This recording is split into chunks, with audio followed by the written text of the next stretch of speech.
All right, we are live, Madam President. Thank you, Dr. Blanche. All right, so let's call to order this June 13th regular Board of Ed meeting. Please rise and join me in the Pledge of Allegiance. I pledge allegiance to the flag of the United States of America and to the republic for which it stands, one nation, under God, indivisible, with liberty and justice for all. Slippy chairs here. So, Dr. Blanche, it looks like we have a new incoming SHS Student Council president with us this We do. evening. I don't know if we have drum roll or anything tonight, but Sebastian, if you don't mind coming up to the front, that'd be great. Thank you.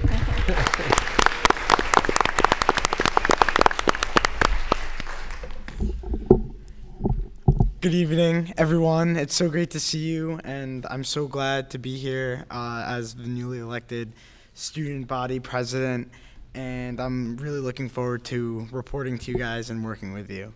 But yeah, I guess I'll just jump right into it.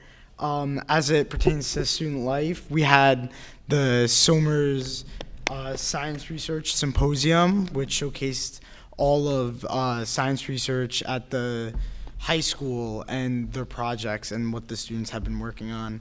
And as well as last week, we had our Somers Science Fair, which was for sophomore presenters presenting their proposed research. And this was a huge success, held with from over 600 students from over 36 schools across Westchester, one of the biggest fairs in the region, and that will also be talked about later in the evening. For seniors, we had a lot going on. We had senior sports awards, senior convocation, senior trip to Six Flags, and senior sunset, all of which were a lot of fun. I heard from all the seniors, as well as prom, which was a huge success, a lot of fun, of course.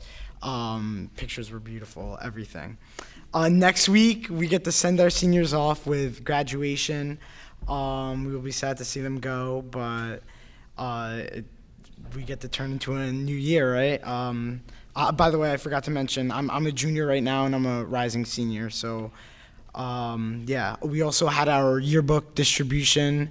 Everyone got their yearbooks at the school, and we got to sign yearbooks, typical tradition, which was a lot of fun.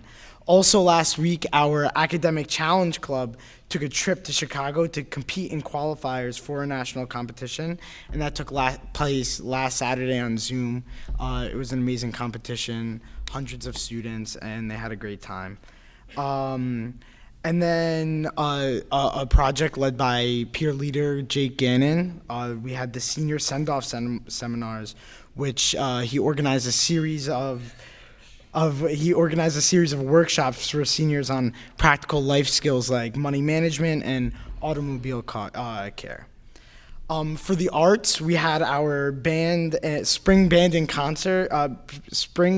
guitar concert last week, which was an amazing culmination of beautiful work from our guitar and band students. It was really great to watch. We also had our fashion, textile, and arts club put on their fashion show last Monday, which was just great to see all the different dresses and fashion. Before Memorial break, we had our coffee house, which is where students from any grade level from all over the school get to perform songs. We have coffee, baked goods. It's a great event.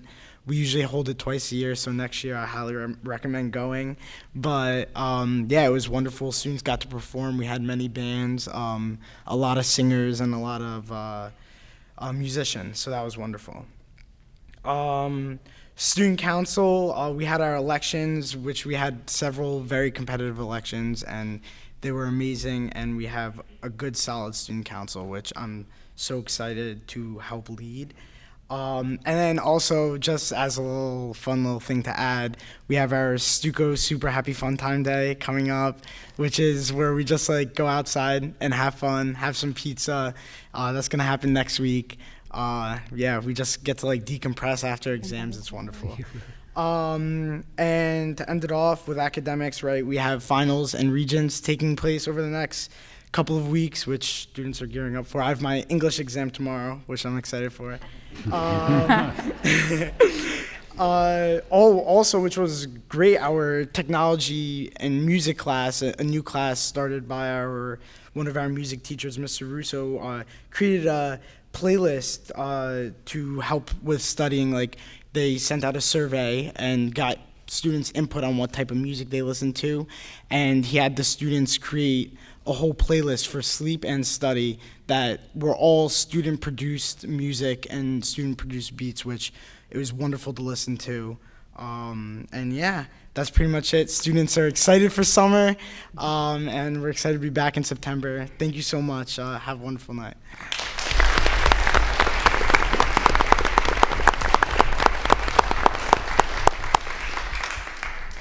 Congratulations, Sebastian. We look forward to hearing from you next year. So, folks, we have the first of 2 public comment sessions coming up now. Any members of the community who have comments that are specifically related to agenda items are invited to come up to the podium and share their comments. But I think we're all here for the main event, right? So, Dr. Blanche, I think that I turn it over to you again for the special recognitions. Yes, we'll go ahead and start student celebrations here tonight with our first-year athletic director, Mr. Mark Haddam. Mr. Haddam.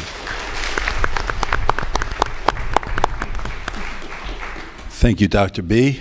Sebastian, you will do great tomorrow, Sebastian. Good luck. I'm going to get rolling. I know we have a lot to get through tonight. Just my own comments, seeing our coaches and our student athletes up there reminds me why I'm so lucky to be the AD here, and we have a great group that we're going to honor tonight. So thank you to all of you that came out. I'm going to go in a little disjointed order tonight. First, we have some teams, and every single team in the spring season received a Scholar Athlete Team Award, so that's a great accomplishment. Not here, but we will honor our baseball, our golf, our boys lacrosse, our girls flag football, and got one more back here, I apologize. Our girls lacrosse program, so congrats to those teams. Thank you. One of my funnest memories of this season came from our girls softball program. They won their league title for the first time. I'm going to try to get this right in 41 or 42 years, but I think we could all agree it was quite an accomplishment. On top of that, our new coach, Teresa Ritchie, won Coach of the Year. We're very happy for you, Coach, and our 2 wonderful captains that are going. Julia's headed to Indiana, and Krista's headed to Scranton. 2 wonderful captains. Congratulations on a great season. So I'll ask Teresa and her captains to come up.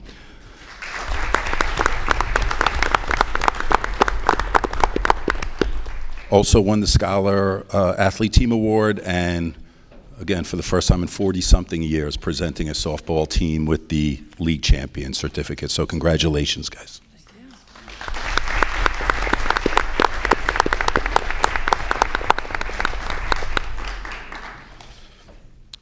Girls lacrosse, I believe, is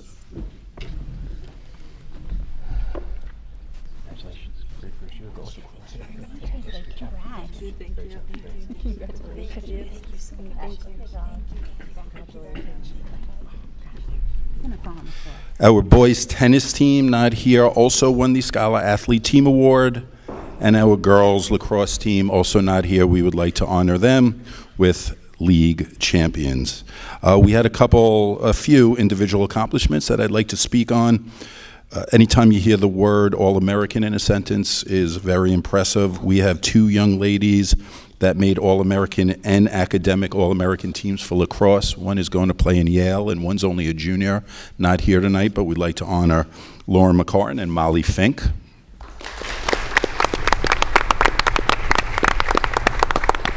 And also, we'd like to honor All-American girls lacrosse Tegan Ryan.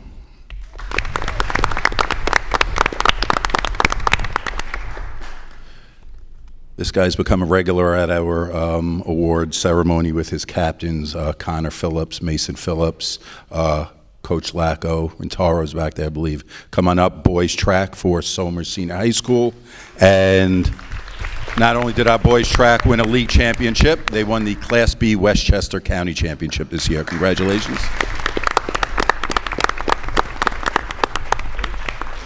Sir, here you go. I'll give you those. Yeah. Thank you.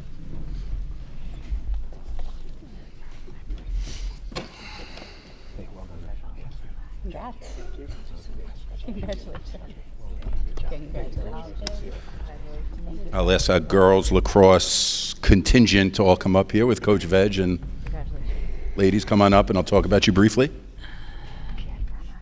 Did I say girls lacrosse? I did, right? I meant girls track, excuse me. I'm still on the girls track, led by Coach Veg. So this is a pretty big pile here, and these ladies certainly deserve it. So first they won the, wait, go, let me honor you first. Let me honor you. Come back. They're going. Very fast. You are a fast runner. So when you come in sixth in New York State, this is why they don't stop moving. Come on back, ladies. Come on back.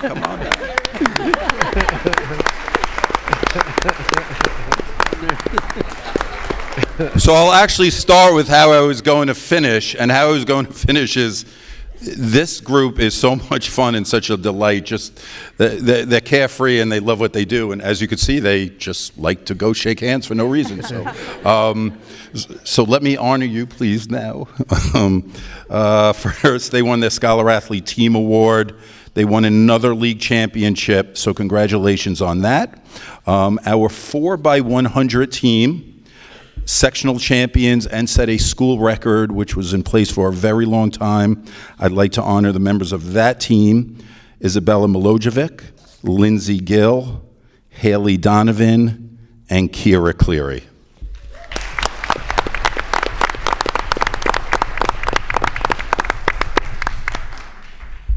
My last sporting event this year that I attended up in Middletown on Friday was probably my favorite. I got a chance to sit with the coaches, and then I got a chance to watch our 4x400 team run. The mental toughness to sit there all day and then get up and perform for 4 minutes is incredible. And what says team, what we all hope for is watching you guys warm up and the joy that you took warming up together and running with each other, and you could see the bond and the friendships are so special.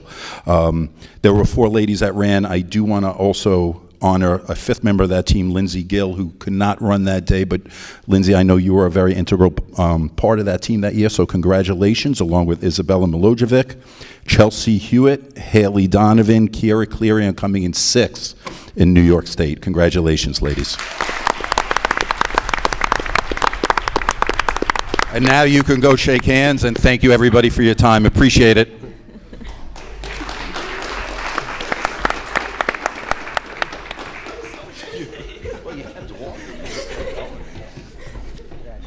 Congratulations. Good job. Congrats. Times 2, congratulations. Well done. Double great job. Double great Again, job. congratulations. That's great. All right, so thank you very much, Mr. Haddam. So next, we're going to go ahead and shift to some of our our academic pieces here. So Ms. Turner here is our Director of Elementary. We'll go ahead and start. And thank you. To continue our recognitions tonight, I'm very pleased to have Mrs. Noelle Allen join us to help us recognize the accomplishments of our Destination Imagination team. So come on down, Noelle.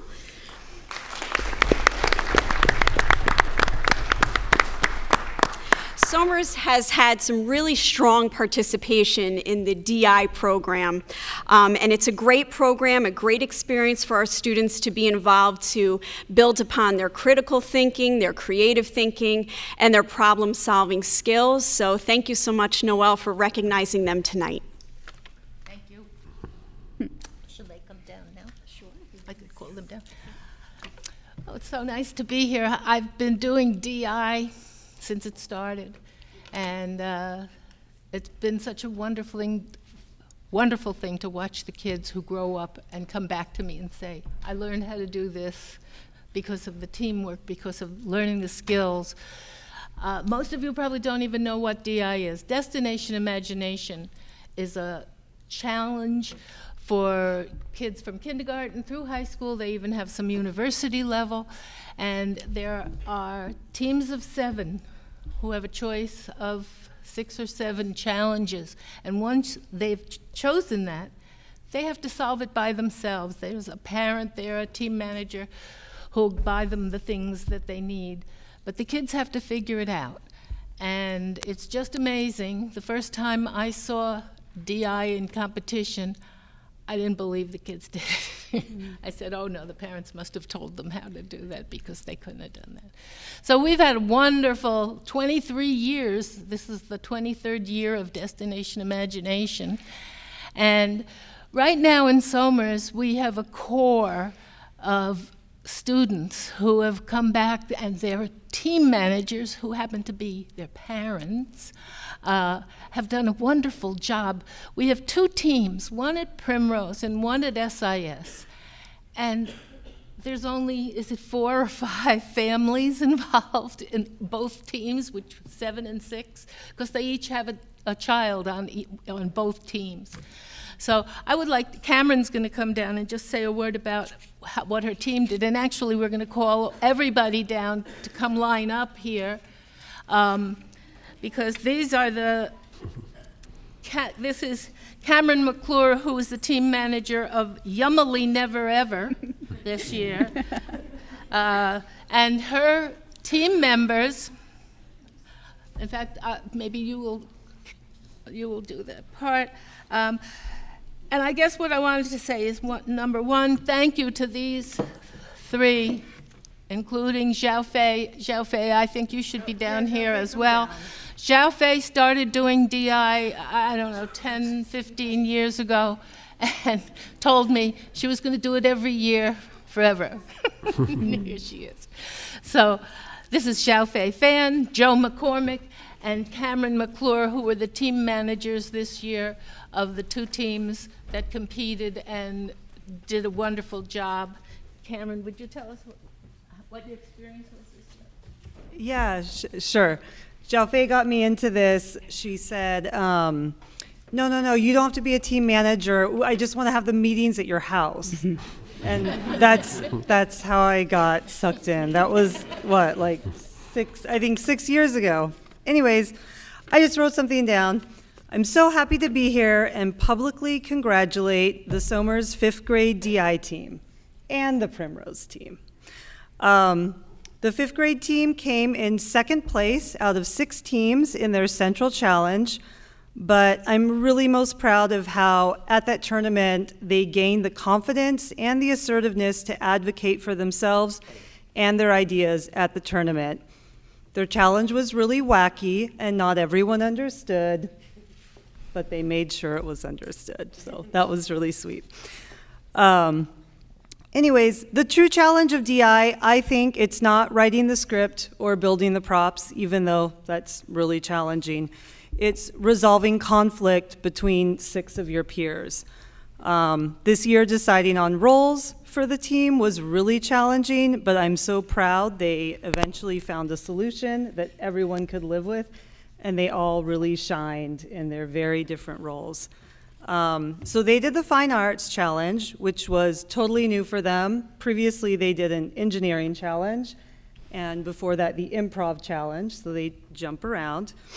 They had to create an 8-minute performance that flipped a well-known story, and they chose to retell Cinderella from the point of view of Prince Charming, though he wasn't so charming in their story. It was a really fun year. All 7 team members were totally engaged in creating this story. I've never seen them have so much fun. They also made 2 incredibly large periac toy. I think they're 6 feet tall. Still in my garage, if anyone wants to take care of that. But these allow you to do really fast scene changes, sometimes alarmingly fast, between a royal ballroom, the dining room, and the dungeon, which by the end of the play was full of princesses. So they learned the last important life lesson they learned was not all of the judges connected with their sense of humor. Sometimes you've got an inside joke, and no matter how clever or hilarious it is to you, it can fall flat with that wider audience. So, Yummy Oats, looking at you. Anyways, they were incredible, and I can't wait to see what they do next year. So, congratulations. Oh, yeah, so, yeah, the 5th grade team, the team members were Alon Lyons. Oh, when I call your name, go shake the hands. Alon Lyons, Julie Genovese, Marco Avila, Laurel Knapp, Felicity McCormick, Illy Manteau is not here tonight, and Alice Orzechowski. I'm sorry, Alice Orzechowski. I'm not sure why I said Elise.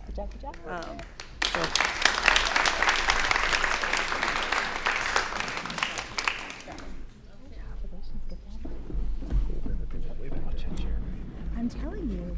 Very briefly, I managed the Primrose team, 1st and 2nd graders, coming up with an 8-minute story completely on their own, making sets and costumes. We had a family of dragons finding their missing relatives on the moon. It was wonderful. The Primrose team, not here today, is Mason Dawson, but we have Dominic Genovese, Phoebe Knapp, Finn Lyons, Peter McCormick, and Hugo Orzechowski. Thank you.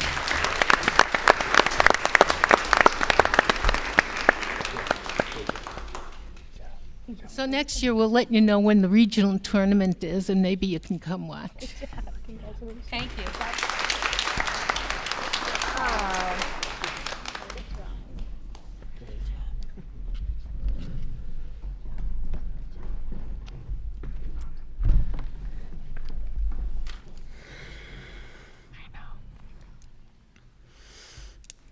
Tonight I have the pleasure of honoring our science research students who earned awards this year. Their advisor, their teacher, Bill Malia, is currently with 7 of them at the Rochester Institute of Technology as they're competing in the International Genius Olympiad because they were all finalists in that competition. So tonight we'll honor our students who won awards in those competitions. So the first, and if you're here, I know so many of you are either competing elsewhere or studying for exams, but if you are here, please do come down. So in our regional competitions, Westchester Science and Engineering Fair, WESF, National Oceanic and Atmospheric Administration's Taking the Pulse of the Planet Award went to Zoe Gutherman and Charles Heese. The Shelby Hancock's Memorial Award for Independent Technical Achievement went to Lauren McCartan. The Society for In Vitro Biology Award went to Sebastian Wiesa. Come on up, Sebastian. Yeah, just waiting for your... The U.S. Agency for International Development Science Champion Award was awarded to Andrew Acosta.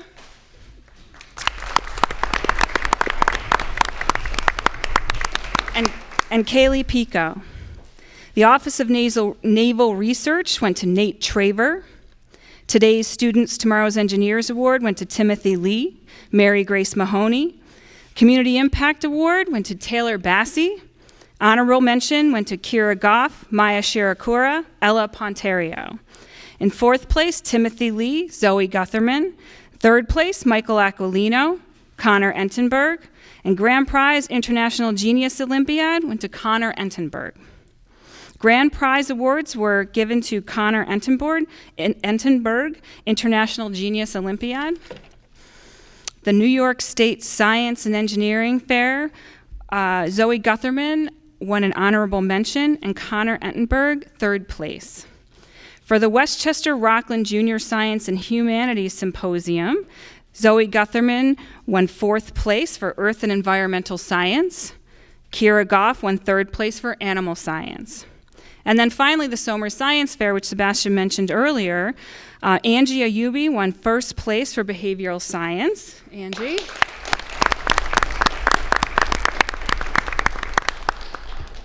Mayank Davi, 2nd place for Behavioral Science. Daniel Cho, 1st place for Biochemistry. Marin Kellogg, 3rd place, Cellular and Molecular Biology. Samuel Moskides, 2nd place, Medicine and Health.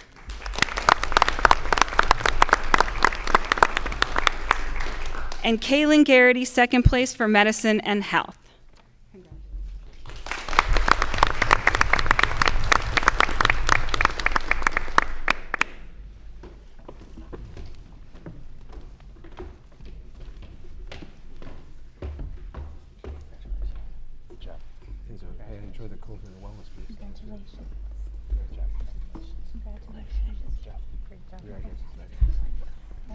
Congrats.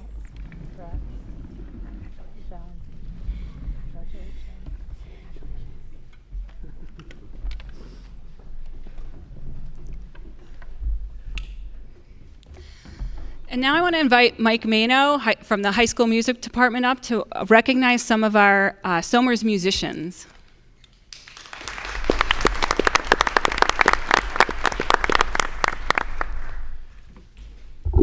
Good evening, everybody. I'm Mike Mano. I teach orchestra, guitar, and music theory at Somers High School, and I'm here to recognize and celebrate some of our outstanding student musicians. First, I want to celebrate a collective achievement. NAM, or National Association of Music Merchants, named Somers Central School District a Best Community in Music Education for the 8th consecutive year. My favorite part of that is the word community, and I'm going to get to that a little bit later. But I'm also the advisor for Tri-M Music Honor Society. Tri-M is a nationally recognized performing arts honor society, and the Somers High School chapter has existed since 2005, but has become more active in recent years. Students are expected to earn a certain amount of points each year to maintain membership, and some of our acts of service include performing at district events such as Somers Songbook and Coffee House.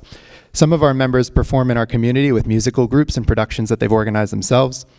Other students act as peer mentors to our younger musicians at SIS and SMS, volunteering their time to provide one-on-one instruction, helping their mentees grow, and building musical connections across our school music programs. Other Tri-M members serve as ushers at our district concerts, providing programs and helping our younger students prepare for their performances. So Tri-M is really about service, and when I think of our students, I love that they're talented and exceptional musicians, but they give back. And I want to take a moment to acknowledge our officers by name, and if we have any Tri-M members here, we would like you to stand so we can acknowledge you. Our president this year was Marissa Abramson. Our vice president was Caitlin Stellwagen. Our secretary was Rebecca Jandrasitz. Our treasurer was Andre Pasante. And our PR officers were Andrew Tutela and Emma Sledzik.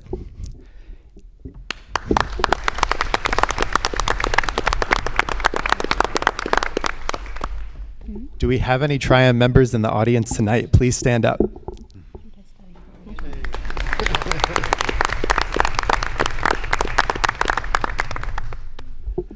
Thanks, Sebastian. I should note we have over 30 Tri-M members this school year, which is, I don't know if it's a record, but it's one of our higher numbers that we've had.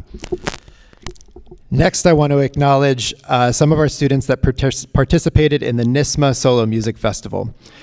New York State School Music Association, or NISMA, is an organization that oversees music education in all of New York State.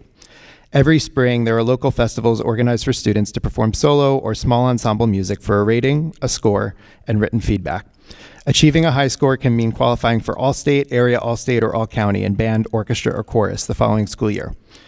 I'd like to recognize our musicians who took on this additional challenge and especially celebrate those who earned the highest possible ratings, which, depending on which level you go for, can be outstanding or A+.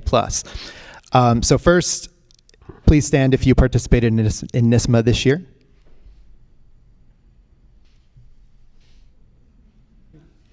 I think there you go.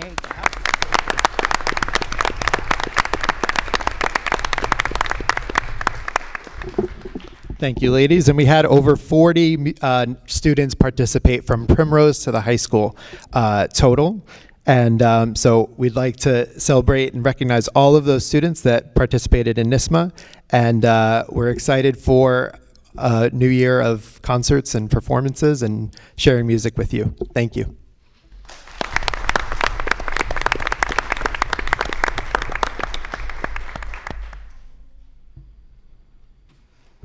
Thank you, Mike. Finally, I want to invite up the curriculum leader for world language from Somers High School, Monica Martel, and her colleague, Melissa Golia, a world language teacher from the high school. The world language department, sorry, Monica, led by Monica and Melissa, embarked on a new challenge this year, and that was preparing students to earn the Seal of Biliteracy, which is a new opportunity from New York State. The Seal of Biliteracy is aimed to recognize high school grads who've demonstrated a high level of proficiency in the 3 modes of communication, and this is very new. School districts are just starting to offer this opportunity, and through the guidance of Melissa and Monica and the rest of the world language department at the high school, we have have 5 students who are graduating with the Seal of Biliteracy this year, so come on down.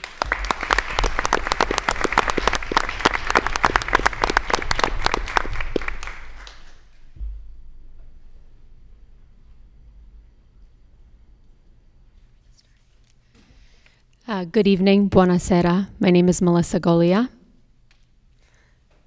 Buenas noches, mi nombre es Mónica Martel.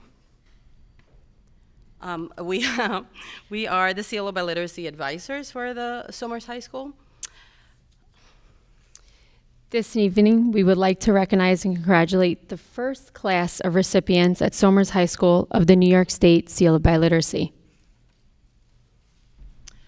The New York State Seal of Biliteracy recognizes high school graduates who have attained a high level of proficiency in English and in one more world language.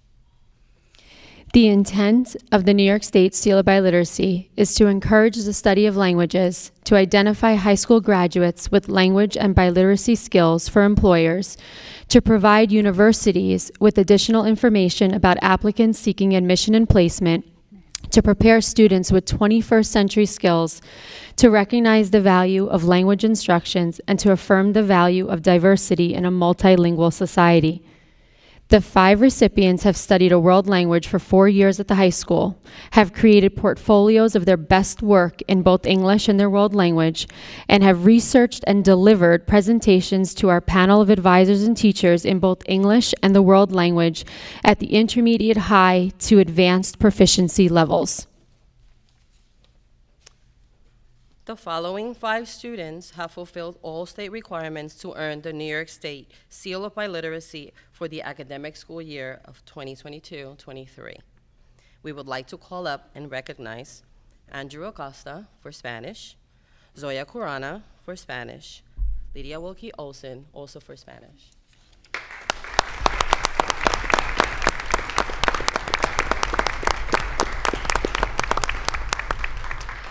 And then we also have David Bonato for Italian and Taylor Morrissey for Italian.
Okay, board, so we will go ahead and just go into our next piece. So we'll go ahead and shift into our retirees.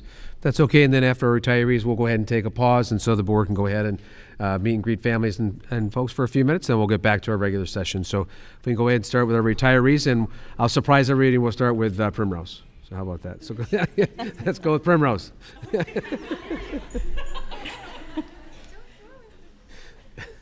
Is that one of those inside jokes? Yeah, they always go first. We'd like to invite our Primrose retirees to join us down at the mic.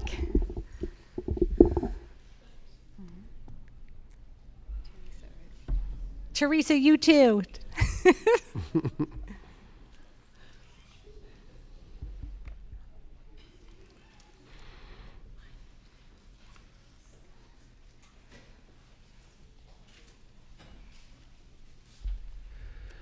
So I am so happy tonight to congratulate our retirees. The first person I'm going to speak about is Elizabeth Breslin, who retired earlier this year, leaving an indelible mark on Primrose School. Elizabeth, as a teaching assistant, is the picture of grace, joy, and caring, and we were fortunate enough to know Elizabeth for many years as she volleyed between SAS and Primrose, always going where she was needed, and most importantly, where children needed her. Quickly connecting with children, she prides herself on relationships and always letting students see each learning opportunity. Bringing her flair for the arts, she made every building, bulletin board, and classroom a more colorful and vibrant place to be. Thank you, Elizabeth.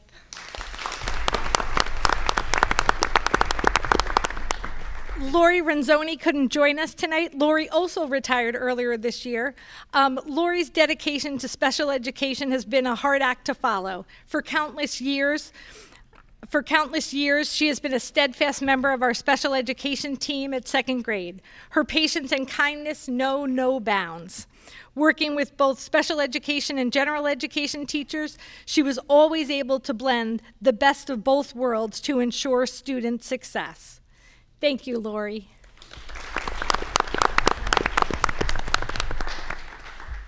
Our next retiree also was unable to be here tonight, but we'd love to honor Lou Collette. We are grateful to Lou Collette for his 4 years of service to Somers. During this time, he quickly made himself an invaluable member of our staff. While many of us will someday retire from school, Lou retired and came to Primrose School, and for that we will always be grateful. Lou is our tech guru who fixed things before we knew anything was wrong. In those days where we were Zooming way too much, we were screaming, "Where's Lou? Call Lou! Lou can fix it." He seamlessly snuck in and out of rooms before we knew it. Everything was humming again. Lou, it's your turn to put down the tech and plan your own adventure. Congratulations.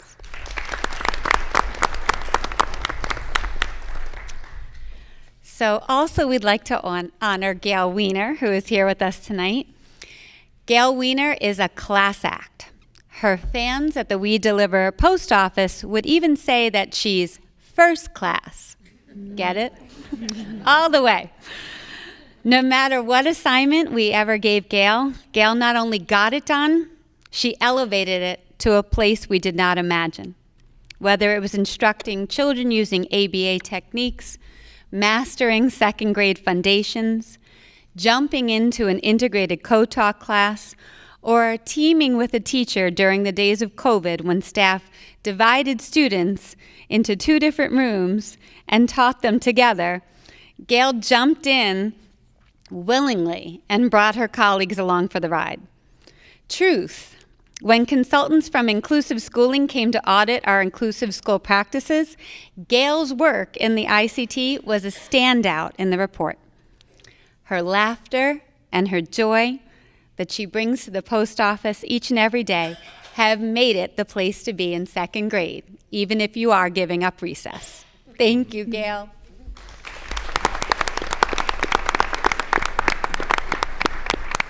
And last, I'm so happy to talk about Gina Sebastiano.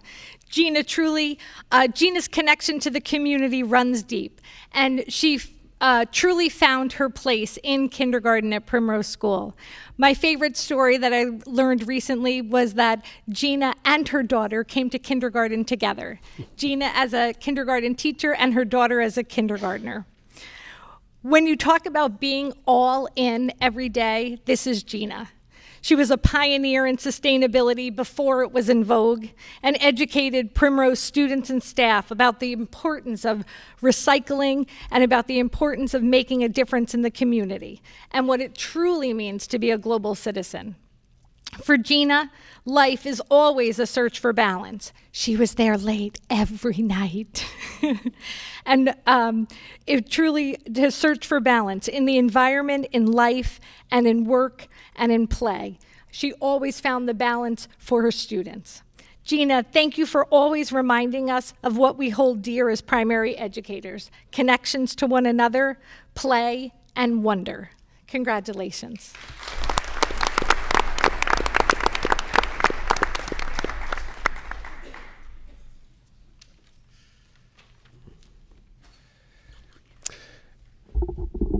Good evening. There are a few people who have so dramatically affected so many families' lives in our community, yet somehow managed to fly below the radar as Teresa Rita. At one point, Teresa was the only social worker here in Somers. While the support needed for students and families has changed considerably since she began, Teresa has remained a constant with us for close to 34 years. And over the years, her work has taken her everywhere, from supporting individual students and groups of students in counseling, to connecting families to essential community and financial resources, to bringing those resources directly into people's homes. From my observations, Teresa's simple rule has been that if someone needs her, she will be there, no matter where or in what condition there is. One colleague described Teresa as a mentor and a friend and one of the most caring people she's come across. Another shared that she has a big heart and goes above and beyond, working day and night, holidays included, to help others. One noted that it has been an honor and a privilege to learn from the best. When Teresa submitted her resignation letter, even that was done with a mind towards others, noting that she still loves her job, but that it was time to give someone else a chance to start their career. Teresa, your kindness, your skill, and your selflessness will be sorely missed. But never fear, we know where to find you, and we know you'll forever be connected to our families and our community. Congratulations on a truly impactful career.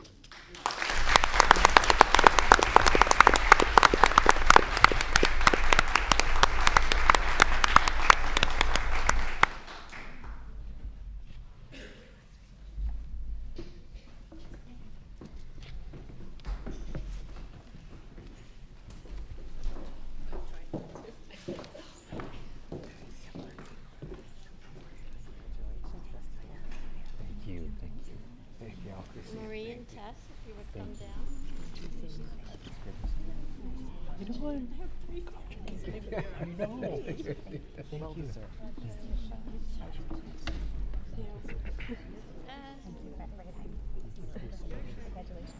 Just watch her stand by the bag. Thank you. Best wishes on you. He's trying to make me fall. I saw nothing. I mean, I don't blame him, do you?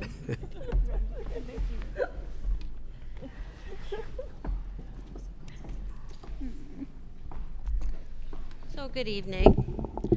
We have 4 retirees for SIS, and I have 2 with me tonight. I would first like to honor Tess Campbell. Tess has dedicated over 20 years to the students of Somers Central School District.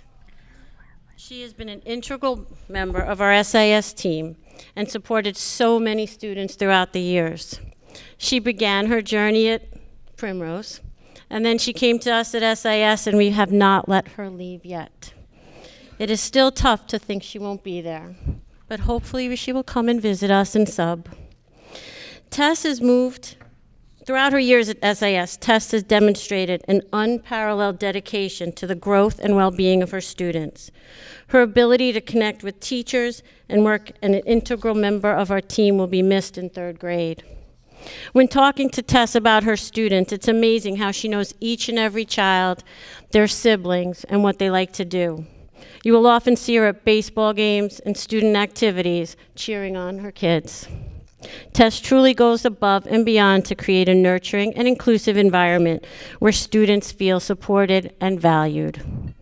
One of the many ways Tess has made a lasting impact on SIS is our 3rd grade garden. During the butterfly unit, she wanted to make sure our students always had butterflies, and her 3rd graders went out and planted milkweed, so every year our butterflies will come back.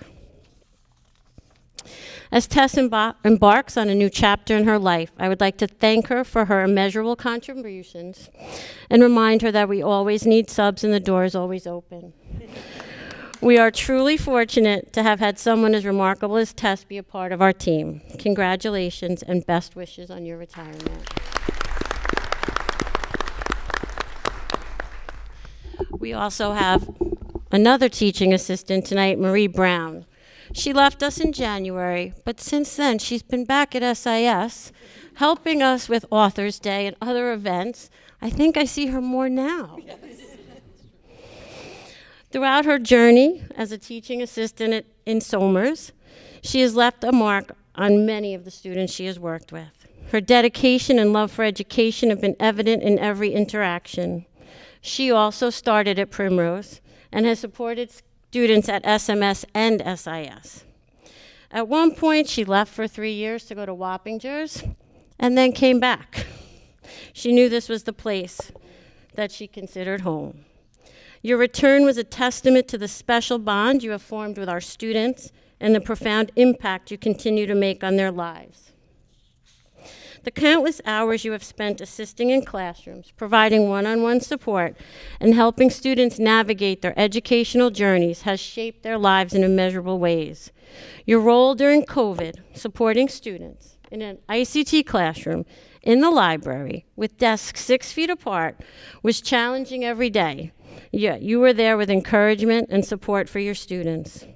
Your genuine care and compassion have created an environment where students always felt safe to learn and grow. Your memories you have created, the lives you have touched, and the hearts you will have nurtured carry the mark of your extraordinary influence. Congratulations.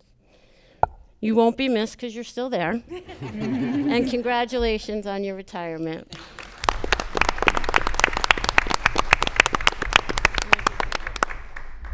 I'll let you two go and I'll talk about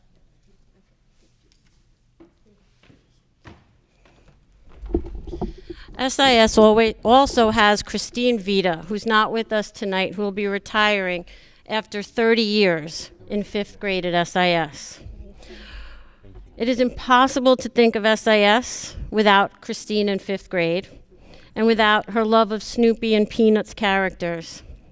These characters have brought joy and whimsy to the lives of her students, creating an engaging and fun-filled environment where learning flourishes.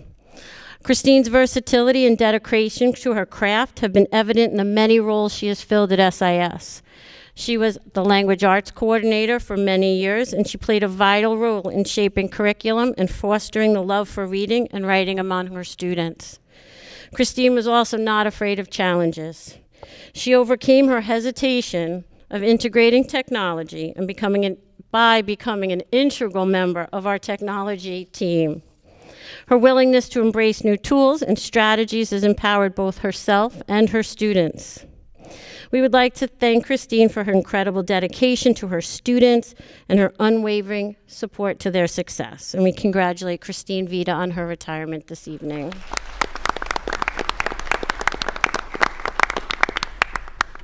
Also at SIS, George Claiborne is retiring after his second career as well of retirement.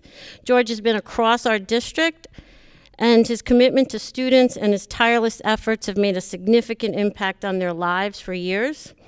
He's been in all 4 of our buildings. He's played an integral role in supporting those students, and when you talk to the students he works with, they always say he's nice, he's cool, he's fun, he likes Sonic characters. So every day he comes in with a smile, and the students are always looking for him and his support. So on behalf of the entire school community, we want to express our heartfelt gratitude for his years of service and dedication and congratulate George Claiborne on his retirement.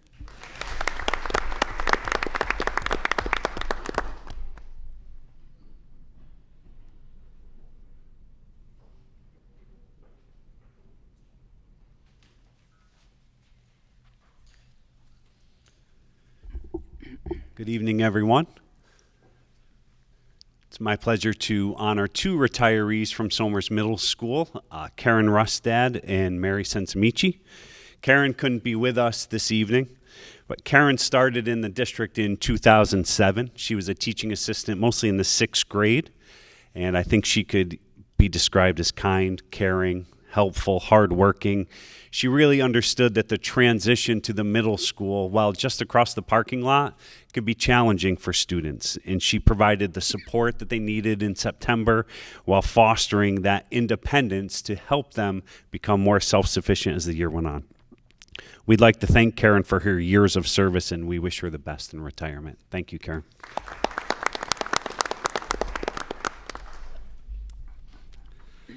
Now I get the pleasure of speaking about Mary Sensamichi.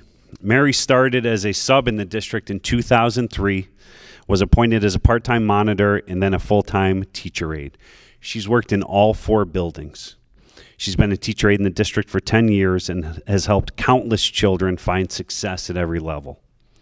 Mary's hardworking, reliable, efficient, independent, and student-centered. She goes out of her way to help any student she sees who needs support in the classroom or around the building. Most recently, Mary was a one-to-one aide for a student at SMS. I asked that student what words she would use to describe Mrs. Sensamichi, and this is what she shared with me. Mrs. Sensamichi is kind, sweet, caring, and helpful. She helped me with science and math and helped me learn about SMS. She also said that she misses you.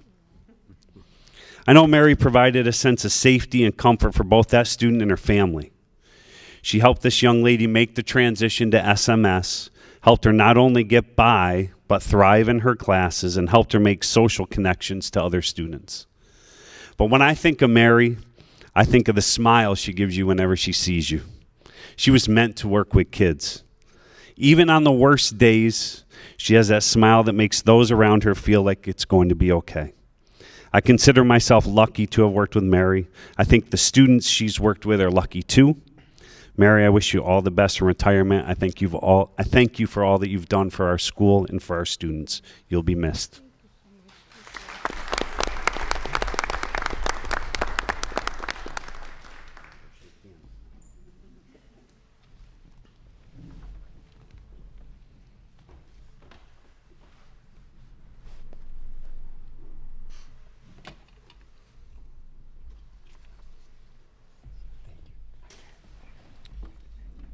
While Mary is making her way across the stage, I just wanted to add a comment about one of our retirees who I had the pleasure of knowing for the last 11 years. One of the things that was, although Phil did an incredible job capturing Teresa's contributions, one of the things that is unique about Teresa Rita, as a school district, we know that we have all faced over the years, sadly, many, many tragedies. Our families have faced tragedies.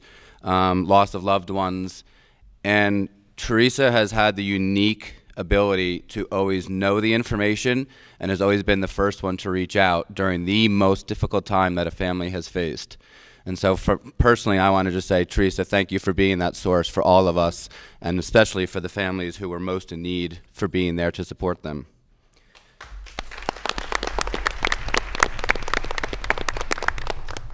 So we have 4 retirees from the high school, so I'm going to ask the 3 that are here to please come join me a little closer. I promise I showered today. Before I talk about them, though, one member of our faculty who is retiring after 26 years, Damus Boyer, could not be here today. My joke was going to be, if he was here, Damus, Boyer, no one knows how to say his name, but I'm pretty sure after 11 years I got it right. It is Damus Boyer. Damus joined us in 1997 and started his career in the district as a science teacher at SMS first for a few years before moving to the high school, where he has taught physics for the last 23 years. During his tenure in our district, Damus has had a profound impact on countless students through his passion and enthusiasm for the teaching of physics. He puts the fun in physics. There is no fun in physics. He finds it, and he helps his students find the joy as well. I can say that. When the high school applied to become an IB World School a couple of years ago, we needed someone to teach IB Physics, a brand new course to all of us, and Damus stepped up to the plate, proving that he was willing to do what was needed to support our students and our school. On behalf of all of us at SHS, I want to thank Mr. Boyer for his 26 years of service and congratulate him on his retirement.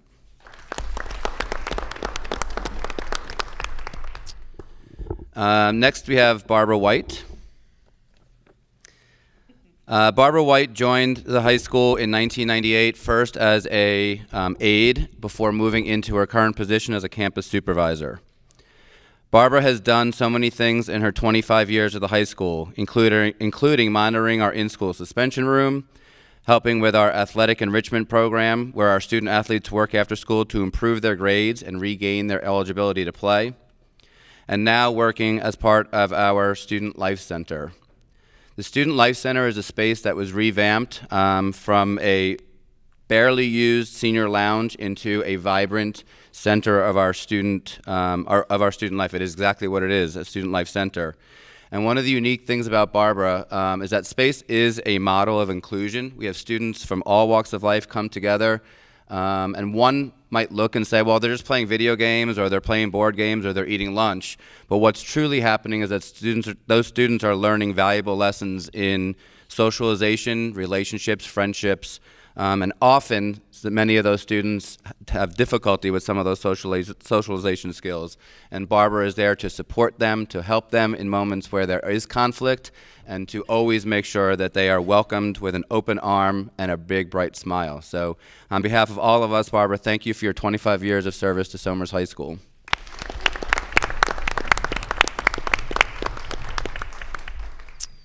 And next we have Mike McDonald. So Mike joined us in 1996 and is celebrating 27 years of working within the Somers Central School District as a special education teacher and English teacher.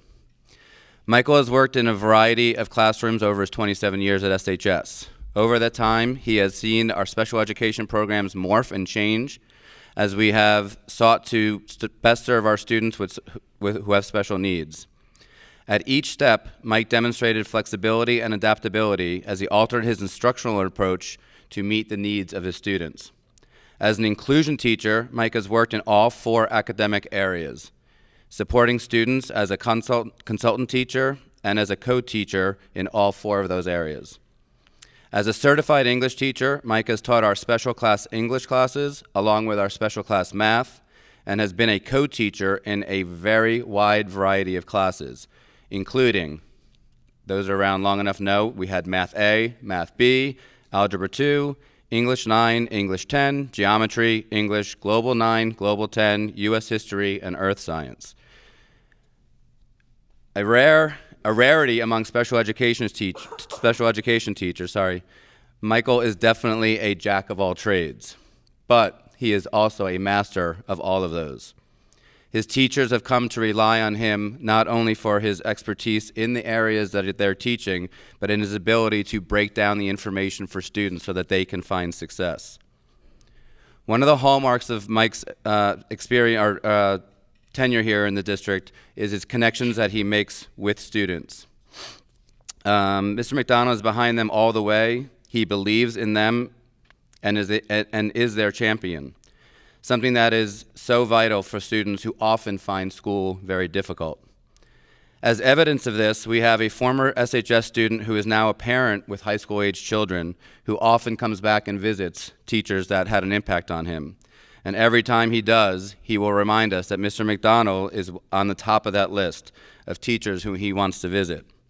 With this individual, we recently spoke to him. He recalled that Mr. McDonald was by far one of his favorite teachers and that he was the reason that he got through high school successfully, and that without Mr. McDonald, he would not have made it through. A true testament to the educator Mike is. This sentiment is shared by so many students over the years. Mike, your impact on the students of Somers High School has been profound, and tonight we say congratulations on your retirement, and we wish you the very best.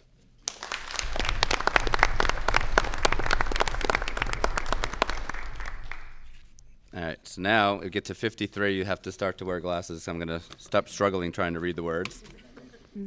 All right, so last but not least, Christine Drysdale joined us in 2007. Hired first as a permanent substitute at SMS, then serving in several leave replacement positions, Christine moved into a full-time position teaching English in 2010. After a couple of years at the middle school when they started to see a decline in enrollment, Christine then joined us in the English department at SHS in the fall of 2013, where she has been since. A valued member of the English department, Christine saw a need to further support students in their writing, not only for their English classes, but across all content areas, and proposed and implemented a brand new writing center at the high school, something that, while standard in most colleges and universities, is a very rare thing to find in high schools. Since establishing the SHS Writing Center in 2015, Christine has developed it into the vital program that it is today, helping hundreds of students each year in all sorts of writing, including college essays, essays for English and social studies, as well as presentations for all of their classes. A few years after that, Christine had an itch and decided to go back for her master's in library studies, and in short time took over as our library media specialist in 2019. Christine has been an invaluable resource for countless students throughout her tenure here in the district, but also for her colleagues who have come to count on her for professional learning around effective writing strategies, media literacy, and research. When we became an IB World School, Christine put her expertise to use as she assumed the role of our extended essay coordinator, where she has helped train supervisors as well as work with dozens of diploma candidates to help guide them in writing their own authentic research paper. While we are not officially saying goodbye to Christine, since she will be back next year in a part-time fashion, I do want to thank you, Christine, for your 16 years of dedication and service to the Somers Central School District, and for all the support that you've provided to so many students, your colleagues, and myself. Best of luck to you, and enjoy the time following Christopher around on the golf courses of Latin America. Congratulations.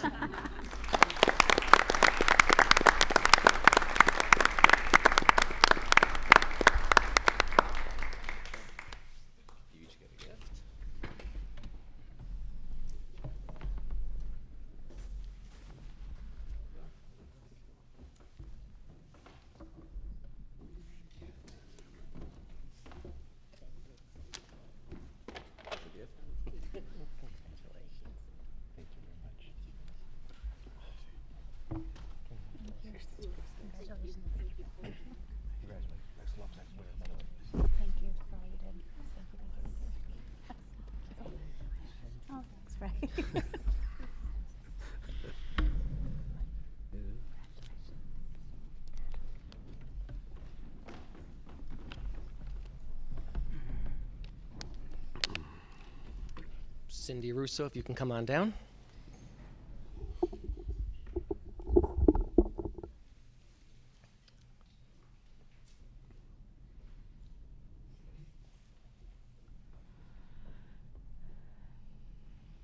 Hello, Cindy.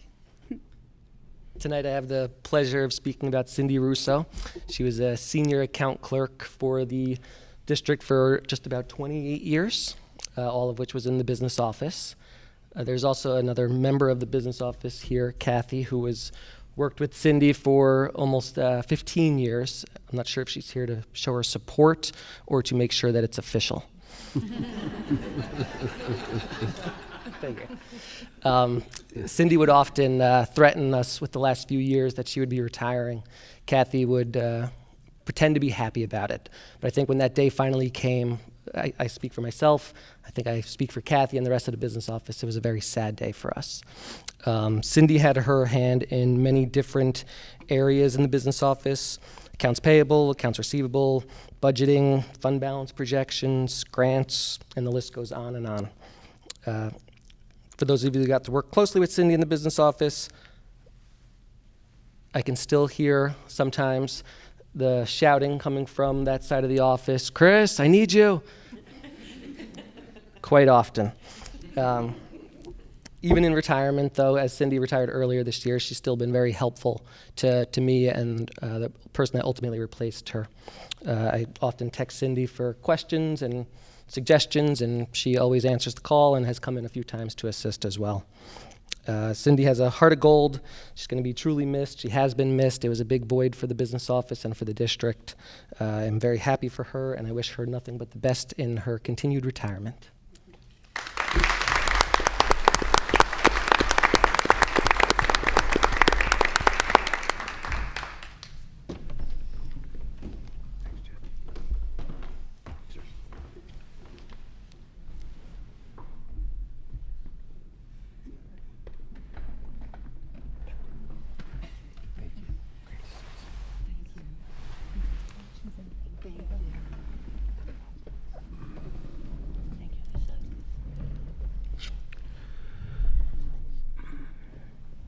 Okay, board, if it's all right, we'll just take a quick break and we'll get the screen set up for the next part and just say hello to the folks as we transition here a little bit. So we'll take a couple-minute break. So thank you, sir.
All good. Check 1, 2. All right. Thank you very much, board. Again, we are in these last 2 meetings here in the auditorium, in the auditorium here at the middle school. So we'll do our best with the projection system this evening. Board does have that in front of them here. So, but again, thank you so much for giving us time.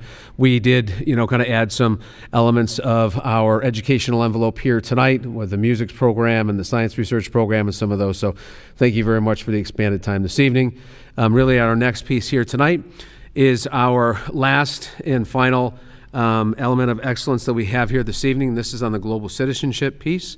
So as the board will look at their adjusted calendar for next year, this will be coming a little earlier. It was just one of those pieces that we are able to get into this school year. So this will be a little bit earlier in the spring moving forward. So that is a piece we'll be looking at. So we'll go ahead and drop into that first section here so you can look at the different areas as far as the global citizenship component looks like.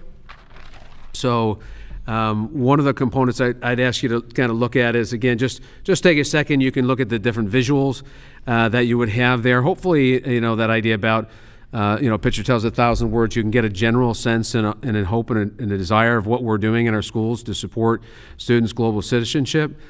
One of the areas that we certainly have talked about and is tied right to our overall district elements of excellence, you'll see, and this is an updated goal area from the beginning of the year.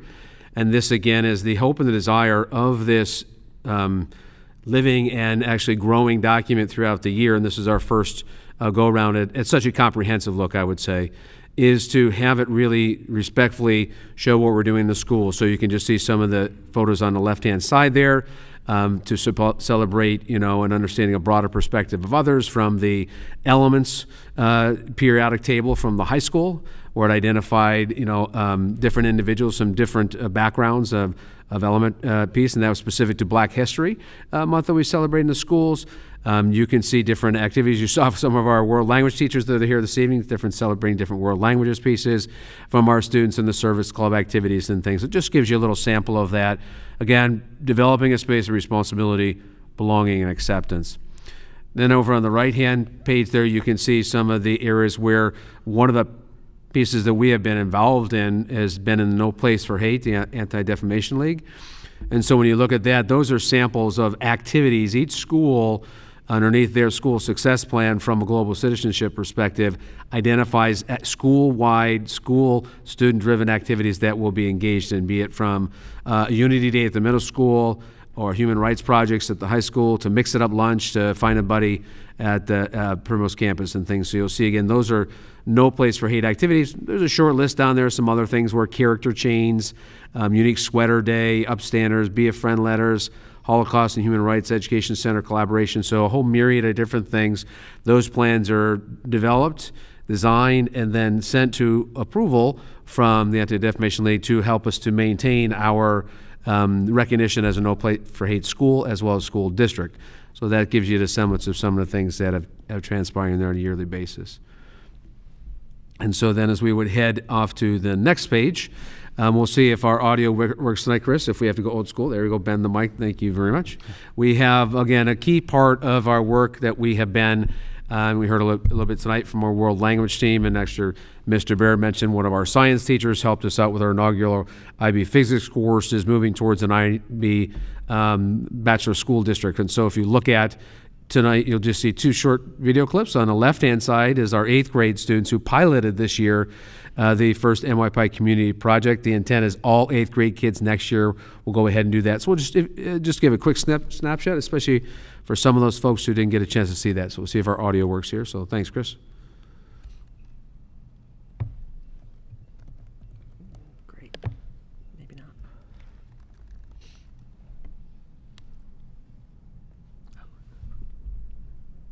No pressure. Yep. Hold on. Okay, let's try that again. I think it's this one. Think about, once we realized that we wanted to do something that involved music, we had to think about problems in our community that had to do with music. And one of the main problems that we found was that not everybody has access to instruments. We thought a good way to do this would be to have a musical instrument drive, and from there we could donate these instruments to people who would need need them. Once these people receive the instruments and learn how to play them for about a year or so, we would contact them and see if they would like to hold a concert for people in hospitals or nursing homes. I think this project, unlike others, can actually change our community for good, and an exchange can help change our community, bring joy to other people, and through that we can bring the joy of music to those who don't have it. Thank you, Chris. One of the things in there, so this group is the 8th grade class, and so when they get to 10th grade, we would have anticipated that the mid-years program for 9th and 10th grade will have been accredited. We hope that this will also be our first group at 10th grade that will help us with the initial pilot there, because 10th grade you also have to do a personalized project where all 10th graders do that. And actually the Learning Office is working together this summer with our mid-years program coordinator at the middle school and our mid-years program coordinator at the high school with our science research teacher. And the hope and the intent there is that the project-based learning and that ability for us to connect would allow us to go ahead and have students who could use that initial thinking about their projects and their science research also could meet, at least crossover heavily with their 10th grade mandatory project they have to do there. So they're going to be working together. So students actually in 8th grade moving forward, hopefully the structures and the systems that they have there will align. So if they choose later, it'll certainly work for a 10th grade MYP as well as their science research project. So some of that continuity and the connection between those create a stronger coherence for the kids. So the Learning Office is actually starting on that project this summer as one of the learning activities for the summer. So, and then we'll just jump to the high school and we'll go ahead and give a little bit of sense of just students' kind of thoughts about their IB diploma experience from kids at the high school.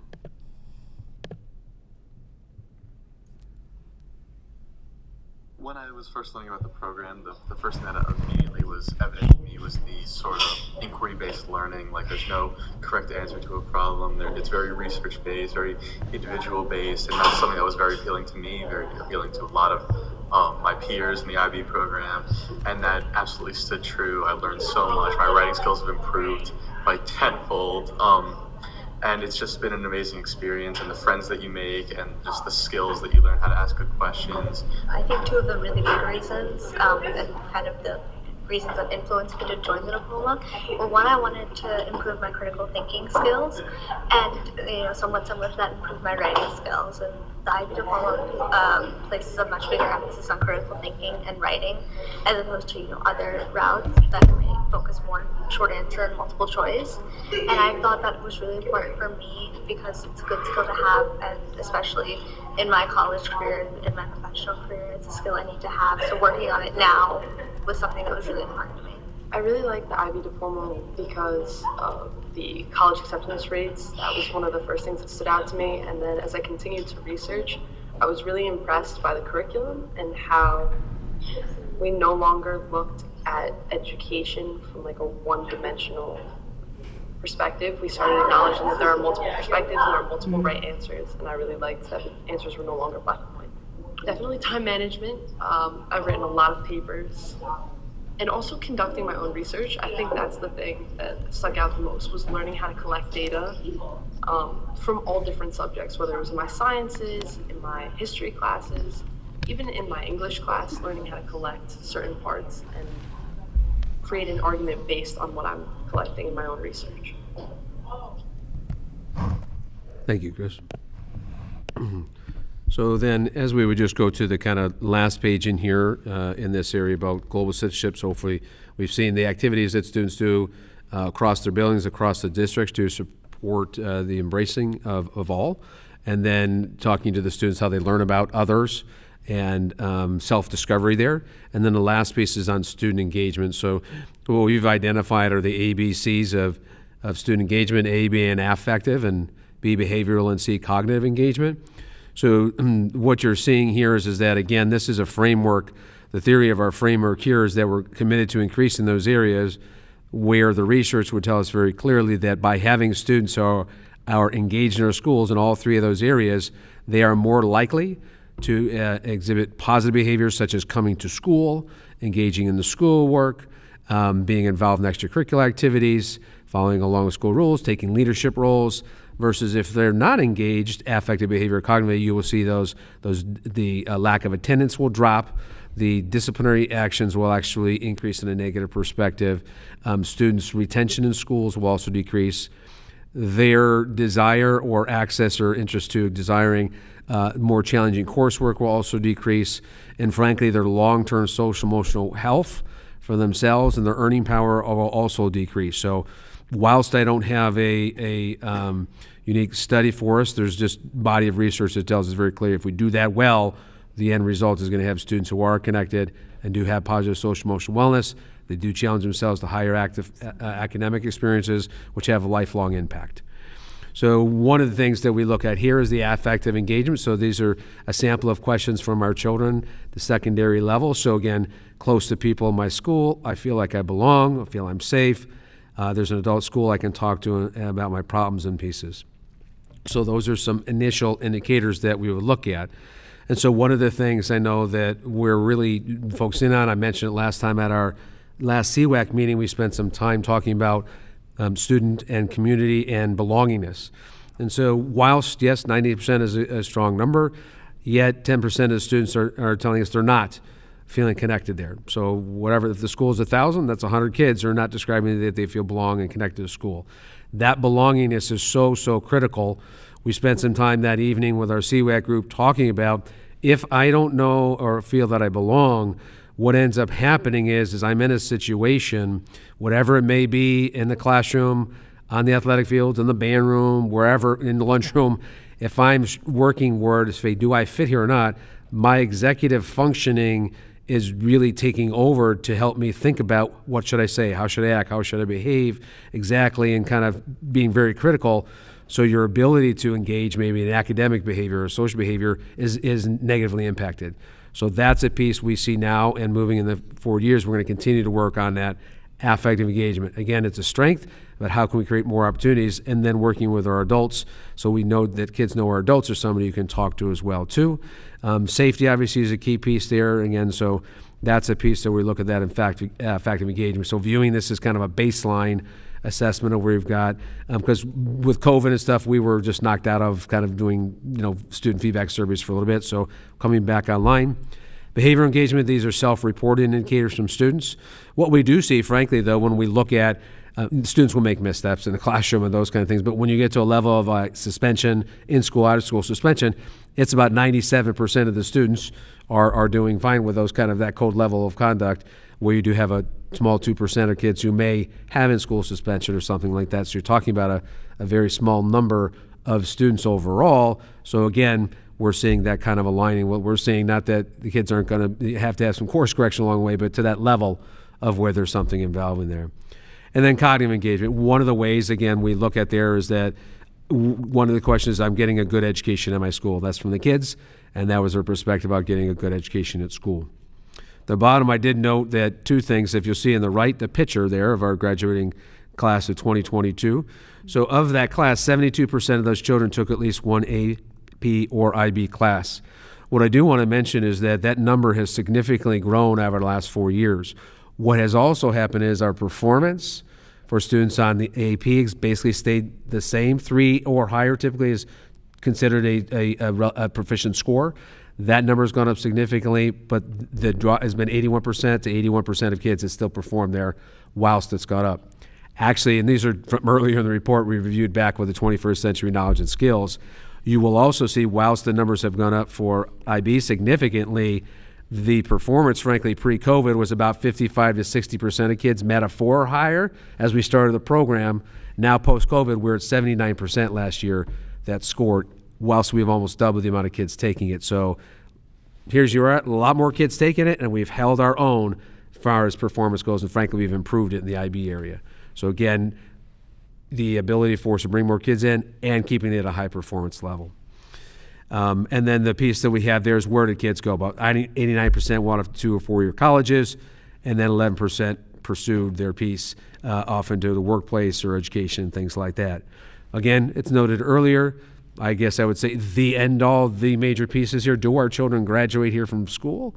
We have a 96% graduation 4 year, 99% over 6 years. And so as we look at what indicators lie underneath there, are they going to school? Are they going to the workforce? Are they telling us they're getting a good education? Are they taking advanced coursework? Is this disaggregated across different groups? So as the board received my kind of update on what we're identifying as the Excellence for All report last week, it will replace this meeting in June next year. That's where Excellence for All would be. This will be like in March. So the board has the ability to look at that and disaggregating it across and seeing where are we seeing, under or representative in areas, and what and how can we help support that area. And so that's a piece that we've had there. So we'll be looking at bringing that back in the fall just so we can review last year's, but moving forward to be each June. So that's one you have there. And then the last piece, just the class of 2021, the group that graduated the year before, which was about 90%, 94% of those went back to college in year 2. So their stick-to-itiveness, their kind of retention there stated of 94% went back to university the following year after they did their first year. So just to let you know again, how do we know if these things are working? Those are some, I would say, very clear indicators of our students who are identifying that they're getting a quality education. They're going after our more challenging coursework. And again, we're looking at breaking down some barriers and other opportunities to create as much as we can, at least if we can get to every student or just about every student having either an AP or an IB experience. That's our hope and desire. You heard the kids in the video say, wow, I walked in, research and reading and write. I mean, it's all of that. I'm researching English class. It's just those skills that will come out of there. So that was the kind of the last piece that we had to bring down, that global citizenship piece. And that'll kind of close our first edition of our Forward and Excellence report. Next year, we'll do the same thing. We'll build kind of element of excellence at a time. And what we'll be looking to do, Ms. Bergen and myself, kind of will be looking at working with our local paper with the record. And so when we put a chapter out there at a board meeting, we'll follow up subsequently with some page, quarter page, whatever, in the Somers record. So we'll go ahead and do that. So as riveting as these meetings are, I know everybody's not tying into them. Hopefully we can do that. And they've already developed a QR code and things like that as we talked at the board table last time. So it'll be there. Hey, look, click on here so you can go hear the kids talk like we did tonight. You can hear our community speak and things about what's going on in the schools. You can talk. You can hear the teachers speak about. So that's the intent about doing a dive and not just being a 2D report. That was the added value we hope to do in here. Hopefully the board sensed that a little bit. And then in the future we can have the community, hey, read this excerpt. Now click here and go hear what the kids in the community and the families have to say. So I don't know if there's any other wrapping up questions, but again, the piece I want to leave is that the board does have that disaggregated information across those across the Excellence for All piece, and then that will replace the June report next year because this goes in earlier. There's just no way we could have kind of tried to knock both these into the one meeting. So. And just clarifying that Excellence for All part that we had to look over that next year we'll have at this meeting. Yes. That's got some of that accountability of some of the things that in the DEI policy, the board is accountable for looking at equitable access. Yeah. And absolutely. So a lot of the data that we're supposed to be reviewing each year is in there. Thank you for saying that better than I did. Thank you. And the hope is to get that in September. We come back and just let the board know, hey, this is last spring's, bring it to the communities piece, here's where we're at, but we'll have a new updated one in June again. So again, when we disaggregated across the piece, again, it's descriptive statistics, so it's where we're at right now. The reality is I, as much as I've liked to, I've dove in a few times to go ahead and drag causal relationships in some things. Every time I get to it, something else comes along. So I'll have this we'll have to speak about that a little bit, is that certainly we do that, but is what we're doing, you may recall the one where I'd identify the AP enrollment. Is that percentage, within an upper or lower control limit there? And we just broke that threshold to get outside the upper control limit. So we believe we're going to do it again. So I think we can go ahead and set a new range. But that's one of many things we would like to examine and explore to see if we were having those, inferential statistics that are actually having an impact on what we're practicing to do. It is a sophisticated structure that the school's looking at. Trying to ascertain is this program or this piece having the impact. I would say very clearly we're seeing that here. And so as we walk through that, we hope to go ahead and bring some more of that piece to it. Right now, it's based upon a body of research that you put this in place should be good, but it helps locally. Are we doing it, whether we can adjust it? So, but much better said, yes. And our hope is to expand that out to include, but right now it certainly talks about even like the area from the Board of Education. So what incidents involving bias are in there, and so how do we break that out a little bit and stuff like that. So that's a piece we'll hope to work on, and actually we'll be continue work with our seat committee next year and getting some feedback on that reporting mechanism. So thank you.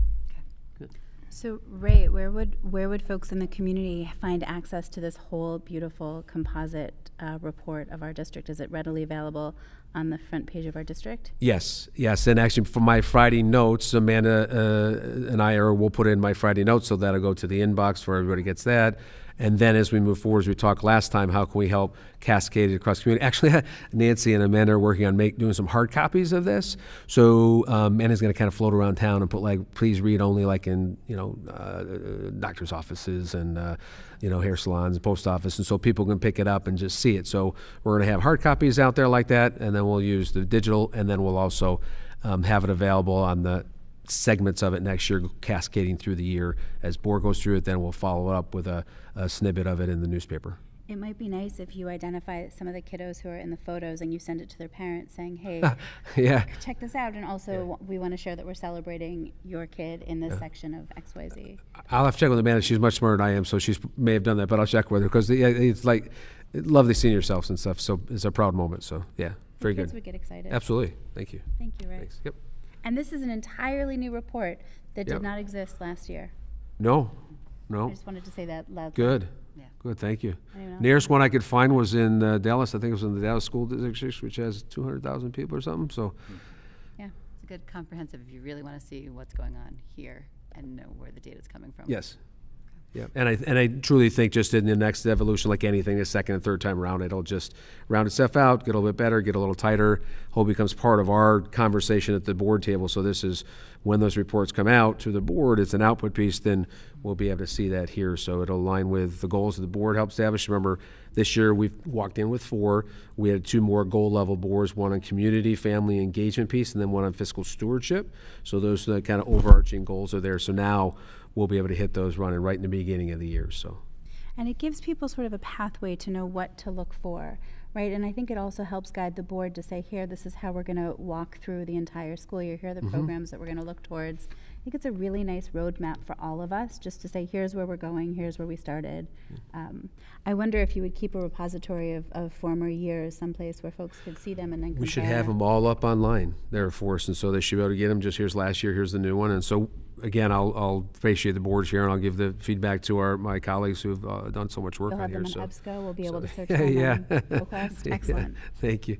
I do appreciate it. I think reading through it tells a good story. You read through it and you know something. You know an awful lot about our district and what it's doing, what it stands for. Thank you very much. Yeah. Thank you.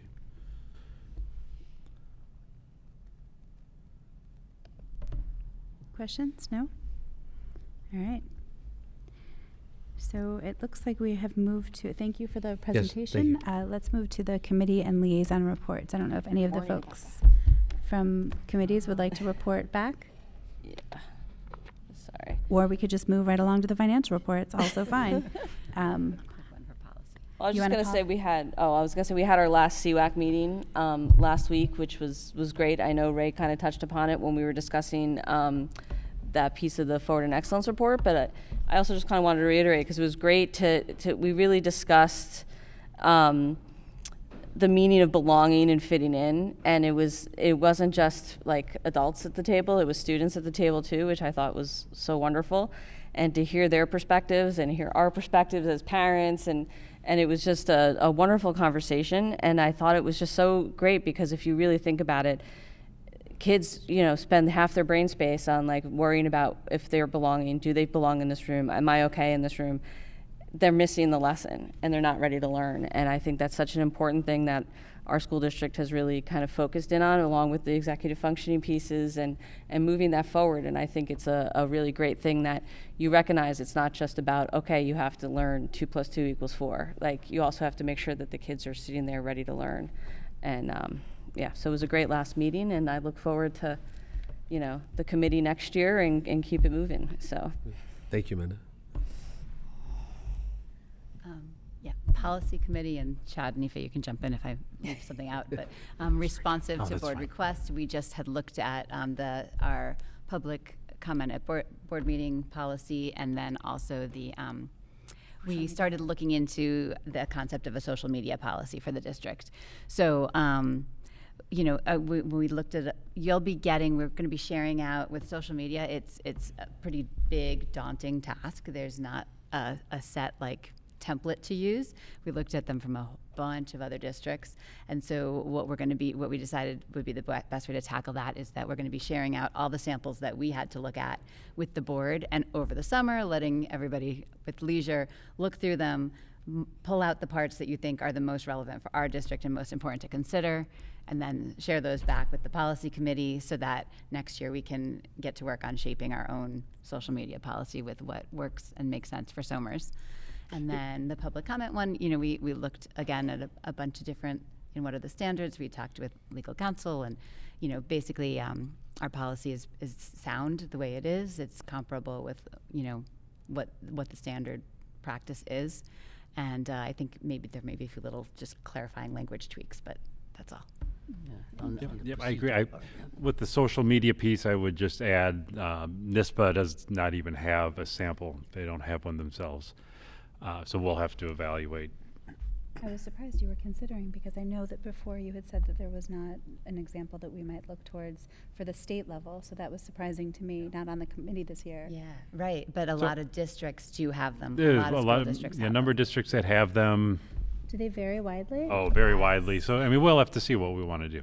It doesn't mean that we have to have one. It came up at that Ed Law webinar that I had that was sponsored by NISBA or Westchester Putnam, either one, School Board Association, and they talked about the importance of having something in place so that you can, especially just to make sure that between students and employees and boundaries and it's important. So I'm glad that you guys are looking into it. Yeah, So. it's going to be a sort of a ongoing project. It's not going to be one shot, I don't think, because the technology is advancing and so many apps that's created. So we just have to follow and keep tweeting. Well, then there's definitely developing case law on it, so I think it'll be an interesting discussion. But if you need me to share that slide deck again with you guys, let me know, because it's somewhere in here. Thank you. Good? Yep. Yeah. Okay. The safety meeting was postponed to this Thursday, so nothing to report yet. Yeah, tomorrow. Oh, it's Thursday, I think. Thursday, yeah. Today's Tuesday, so 2 days. Okay, so we move to the financial reports. We are in receipt of the financial reports, and we move to the minutes. Be it resolved, the Board of Education, having received copies of the minutes of the meetings of 5:30, hereby approves the same motion. So moved. So moved. Second. All in favor? Aye. Opposed? Abstained? Excellent. Okay, so we're in board action. The personnel consent agenda. Be it resolved that this Board of Education, upon recommendation of the superintendent of schools, hereby approves the attached personnel agenda. Motion? So- Go ahead, I Yeah. have two Second. questions, sorry. Sorry, did we have a second? Oh, it's Second. Okay, Yeah, I think excellent. Steve said Yep, second. Sorry, carry on. thank I you. don't know who moved. Don't even know the protocol. Just want to make after all sure, these years. Nancy, right? It's my last day, too. Took a while. Okay, quick question. 7A, it says approval of the creation of the following athletic extra pay. It's co-curricular, correct? Just making sure. 7A. 7A is the co-curricular. By A, where it says athletic, it means it's supposed to be co-curricular. I just saw it right now. I just caught it. Right? Oh, yeah, it says Yes, right, following 'cause the other one is extra athletic. pay positions, Right, but they're yeah. co-curricular. Not that it makes a difference. Mm-hmm. Yeah, the ones underneath that category Clerical are error. athletic. Yeah, They're right. actually- I just saw it, that's all. Good catch. Yeah, Good thank catch. you. No, it's a late catch. Excellent. And the question, can you explain the middle years program coordinator? Because I know we're doing so much work on the middle years program. Sure. Just the intention behind the coordinator role and the additional stipend, because I think the individual is not full-time. Just to explain. Yeah, so the Good. middle stipend, both for this campus, again, middle years, it's our kind of our middle years, we think, in the United States, but middle years through IB is 6 through 10. So you have the 9, 10 at the high school, and here, really what that is we're continuing to see how to think about the middle school. We had actually a very lovely conversation with some parents earlier in the year about wanting some evening opportunities to learn about the program, what MYP is, and how to be involved in that. So it gives us the opportunity to have like evening programs for parents and for kids. Also has an opportunity for those folks to be able to be involved in particular, when we're doing our initial review here, there's a lot of additional time that needs to be taking place for initial review. And then year 5 review, they also will be in charge of working on helping getting the professional learning plans going for each one of the schools, because the middle years program, IB, is a strong, clear investment into teachers' professional learning practices. So they will help coordinate that work. Actually, both those folks are representing the district over. There's a district next to us this summer that's hosting an IB piece, so they'll help represent the district at the IB. So the reality is what we were saying, it was just there was an inordinate amount of activities they're doing for professional learning, for preparation for the IB, yet to be determined at the high school campus piece there, and then here at the middle school. They also are charged that we're looking at having them, they run after-school facility of monthly meetings with our International Baccalaureate kind of teacher leadership teams. They're not always 100% the same each year, but we got 8 to 10 teachers throughout the year who just keep that project moving forward. This individual is asked to coordinate that, so moving forward, that can be just part of their roles and responsibilities, as opposed to trying to say, hey, if it's after hours, then it's these many hours and things like that. So it kind of encompasses all of those things together. With the anticipation that there's a lot of outside of the school day. There is, yeah, and that's an example that in both our middle school and then the high school, we've seen that after-school piece. Frankly, I had not anticipated, was like, oh, we'll start that to begin with, but really it's been very evident that is an ongoing piece we need to have of teachers coming on board and saying, here's the next area we want to focus in on. So, like at this campus, they're really looking at assessment practices next. So that person will help drive assessment conversation throughout the school year on a monthly basis with that group, planning for that. And if there's opportunities for any professional learning, some of that comes via Zoom, or they'll also be in charge of like site visits when we go see best practices. There's also what's called the GIBS, which is the Guild of IB Schools.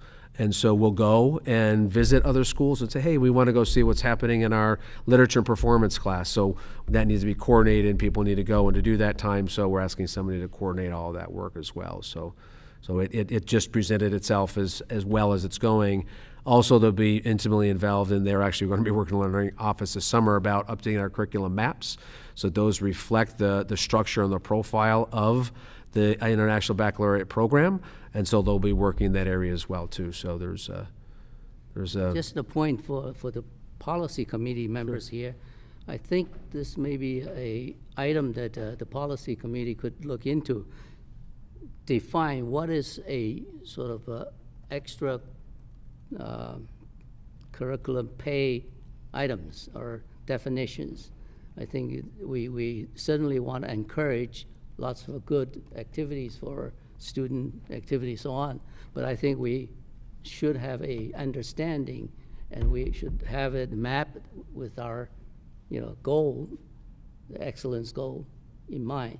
So something that the policy committee probably should study that a little bit is, here's our, categories we really encourage and develop as extra pay, rather than comes and goes in a little bit of arbitrary fashion. I think this is becoming a significant budget item, and I think it's probably deserves some attention. So just a couple of things with that. What I would say, one piece is just the definition of that is defined by our contract. We have hours that are in the contract. If anything happens outside of that time. Right, but why the contract is necessary? It's should be driven from some policy. I'm just saying the board has a contract, so if we go outside those hours, then that's where these pieces come on board. The hours are procedure part. I'm talking philosophically. What do you support? Sports. There are tons of. I'm not trying to translate for you, but I think, and please if I'm wrong, I think it's any extracurriculars or co-curriculars activity we are funding with the budget. Exactly. Yeah. Does it further the mission of the summer? Exactly. I think is there some cohesion there? Yeah. Excellent. So with that, you shouldn't quit. Continue. She's not quitting. It's not quitting. If she's just time to go on to other. So with this, I'll go right back to the ABCs of engagement, because what you're looking at this evening is exactly what we're talking about. Yeah. If you want to go ahead and get kids into school and athletic. That's why you do athletic programs. That's why you offer these extracurricular activities after school. That's why you offer student clubs and things. That's where, so I appreciate what you're saying. My apology, I didn't pick it up the first time, is that those are directly really aligned to the affective, behavioral, and cognitive engagement pieces. So like we heard this evening with the DI group, Destination Mission, that's specifically there for kids to have a connection in our schools. They come. They want to be there. They're having a great time. So and then they're cognitively connected. So that's exactly where the majority of these line in. And then you have some like Mary Rose and I spoke about tonight, just leading the pack and leading the programs. But at any point in time, be happy to say, look, these are there because, and you will see, and sometimes we just have to watch it. So like every year at the high school, there's either 2 or 3 that just don't have enough interest at that point in time. So they'll kind of take them offline, and then 2 or 3 more come online. So you will even see that what our process is at the high school, it's a 2-year process. So, hey kids, I want to do this club. Great. And so they try the club and they do it for 2 years, and then you have enough 2 years evidence, and then that's when the stipend comes on board in year 3. It may never get to that spot. So there's a kind of trying out period, and then we move forward. So I'd be happy to talk to it, but we're proud of this because we do see this as an integral part about creating better engagement with our Once kids. we have a Thank clear you. definition, also Yep. we probably can have better accountability to follow. Yep. Yeah, So I think you're for just me. trying to Thanks. codify how each different extra Exactly. position lives within our overarching goals, and they can be fluid, right? I don't hear anything about not being fluid, right? I think No. that's a nice, even Nope. having in the policy that we have to make sure that for 2 years there's solid membership. I Yeah. think And that's what we have in the fantastic. practices. Yep. Yeah. Yep. So if we can support it, I think Sure, is what we're trying to do. Remember that. Thank you. Any other questions? All in favor? Aye. Opposed? Abstained? Excellent. Sorry, did everyone There were aye? enough ayes? Aye. Was there enough Sorry. ayes? Did we have enough ayes? That was a I want to little see all the ayes. Aye. Sorry, I wasn't being, sorry. Okay, CSE, CPSE, be it resolved that the Board of Education, having received copies of recommendations of the meetings as listed in the attached memo, hereby approves the same motion. So moved. Second? Second. All in favor? Aye. Opposed? Abstained? Thank you. Business consent agenda, be it resolved that the Board of Education, upon recommendation of the Superintendent of Schools, hereby approves the attached business agenda. Motion? So moved. Second.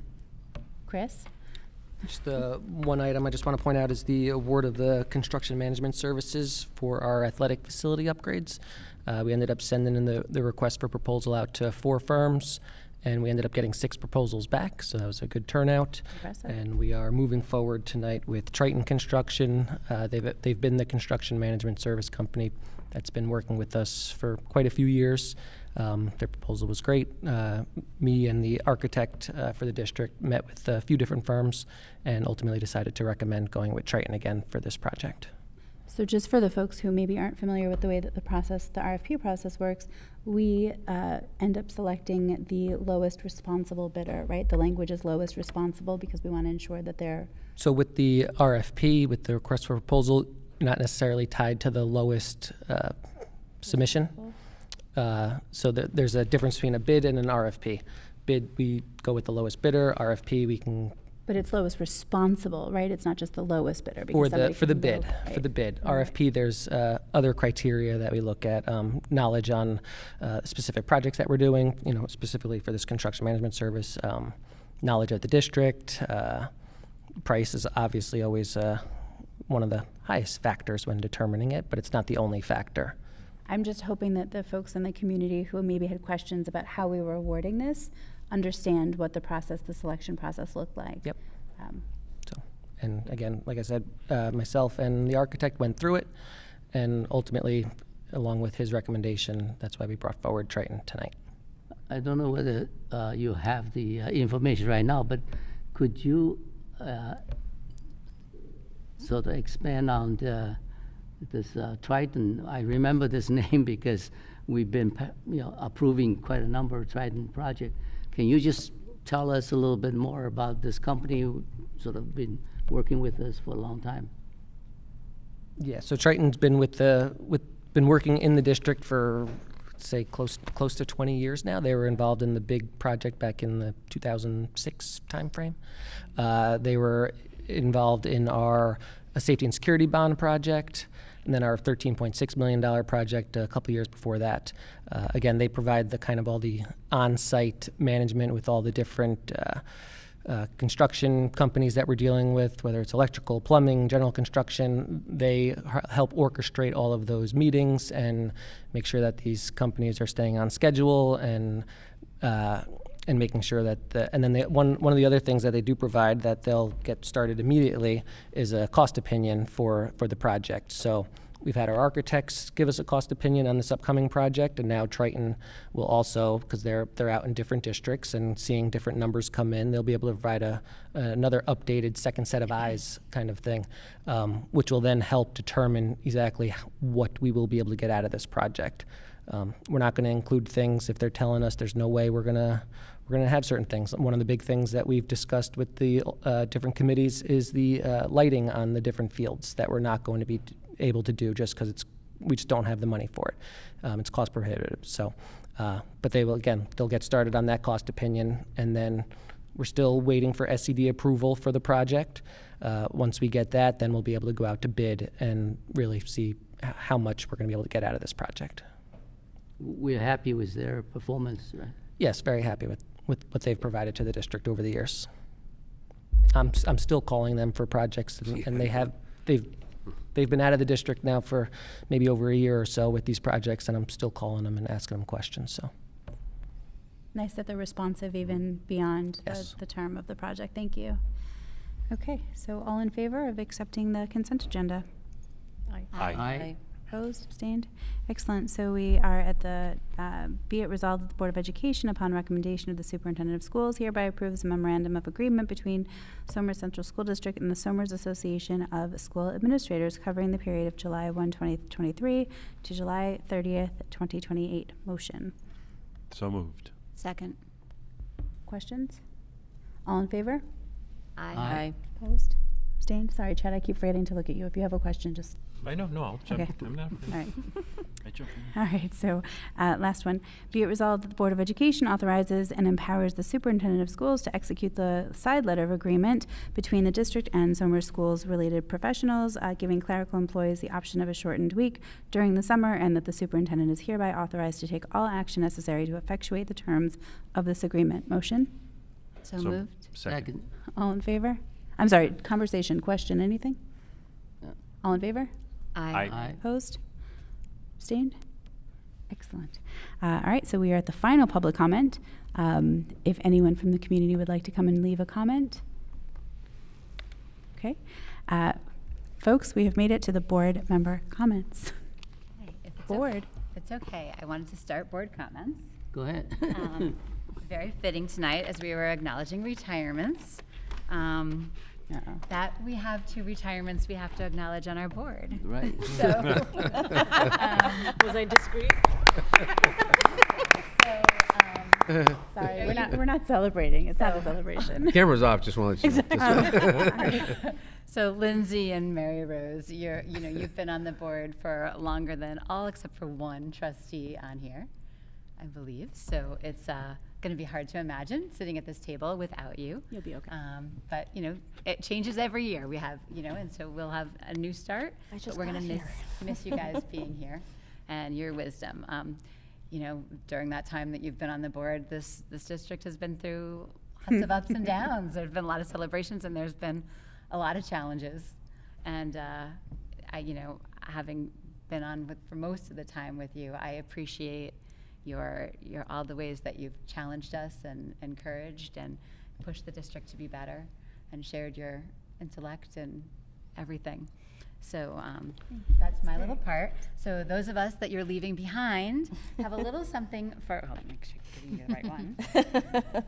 Have a little something for each of you to take with you as you go on to your next ventures. It symbolizes a little clarity and new beginnings. And we hope that No tears? come back. You remember us? I'm trying. I don't know that anybody actually, Yeah. No, we're good. We will miss you. So, Thank you. Thank you. for Thank you. the 6 years of service.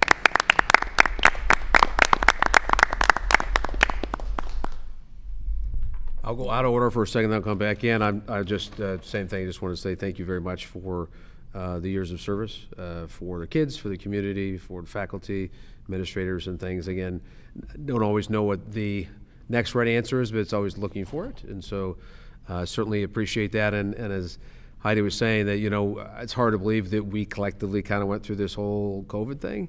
And I would say that I think our district, because of the support of the board and because of our community, we shined pretty brightly through that as best as we could. And so again, we'll take on the next challenge, whatever it comes our way, but again, challenging ourselves to get better individually and collectively, and then also thinking about what can we make it a better experience for our kids. Taking moments to celebrate like this evening, and then hopes and desires that we can have the next group of children having a better experience and things. And then even tonight, looking at, we've got a good strong number of kids say they belong, yet we wanted to have it be every kid. And so that's the piece where we're just going to keep going after it and until we get there, and then something else will present itself. So, but on the behalf of the administrative team, I did want to share with you a couple things. We have, you can frame these. These are actually from the Westchester Department School Board Association of thank you there. So that were for you, Lindsay, and hand that one down to Mary Rose, if that's okay. And then just I was hoping it'd be one of like the prank ones. Nah. Like You're assuming it's not. Most questions asked. Right? Yeah. Oh, and There's most questions asked. Wow. No. What a beautiful Thank you. That package. is really Absolutely. wonderful. Here's Thank from you. our Don't shake administrative team. So Just don't what? Don't shake it. Don't change it. Don't shake it. Oh, I will not. Are there M&Ms in there?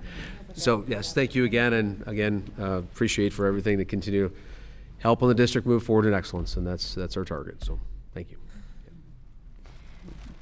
Back to the I'm going to just board jump in comment. because we'll stay on this topic for a moment of the two of you, Uh-oh. and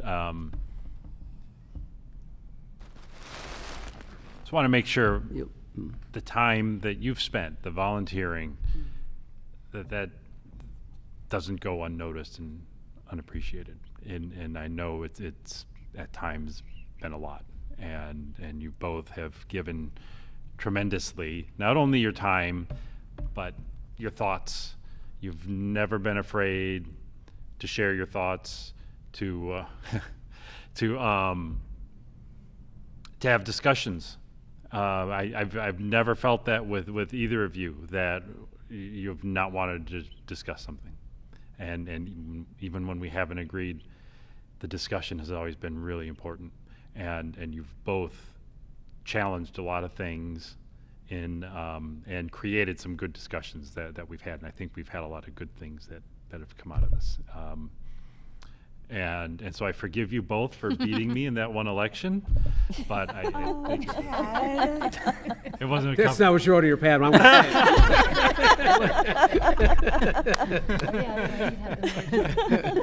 it. But I really appreciate both of you. Thank you. Enjoy the little bit of free time that you're going to gain. Enjoy your Until you Tuesday get on to nights. the next volunteer opportunity. Right? I just want to echo what Chad said, and I mean, just as the new person on this board this year, even though I just got here, and I won't take that as a offense that you're both leaving now, but but you know, I was a longtime lurker of coming to the meetings, and I've always appreciated your guys' viewpoints and perspectives and pushing the board, and seeing it from this side of the table. I know how much time gets put into this job, and it can sometimes be thankless, but I just want to say thank you for, volunteering all of this time and effort and service to make all of our kids have a great school district. So thank you, guys. Okay. I'll say something before you two. It is a final or last meeting for the board this year or this semester or what, and there's lots of things we've seen. We have one more. Nice try. At last, in the sense that we really have meaningful things. We have so many honors, awards, retirees, all these things that are happening. This is the last one that are most significant. And plus, now this retirement of board members, it really makes people, moving. And I feel we should have a better audience. I'm speaking to the camera, to the television, to tell we have a beautiful auditorium here. We should have a beautiful audience. So somehow we should, maybe partly it's our own fault, we did not really create the event as an exciting and fun event to draw some audience, okay? Perhaps we should spend a few dollars, Chris, okay? And offer something. Draw the audience in here, and perhaps even run a last, raffle ticket at the end. Whoever stayed at the end draws wins a bigger prize, right? We do have few diehard here, but I want the full audience. Check under your I want the seats, musicians to bring a band here to play or to make noise. We have athletic, people coming in to do little tricks, whatever. I think we should make this last meeting meaningful, and with all people that contributed, worked hard, retired, really remember this event, okay? And including, of course, the board members. And I want to add another thing that towards our today's agenda, and this excellent report is great, okay? We start something new, and also I think partly we thank Lindsay for actually pushing for this direction. And these indicators are useful, powerful things, okay? Right? It's really great. One thing I caution you, though, don't use 99% too many times, because there's not much to improve. That's what the kid said. So we will rotate or change or find the indicators that reflect improvement, progress, okay? So I don't mind to see a 50% indicator, but next year is 70%, okay? We don't have to have always 99%. So that's one thing on this report I think really is a good start. And speaking about global citizenship, I want to mention something a little bit selfishly.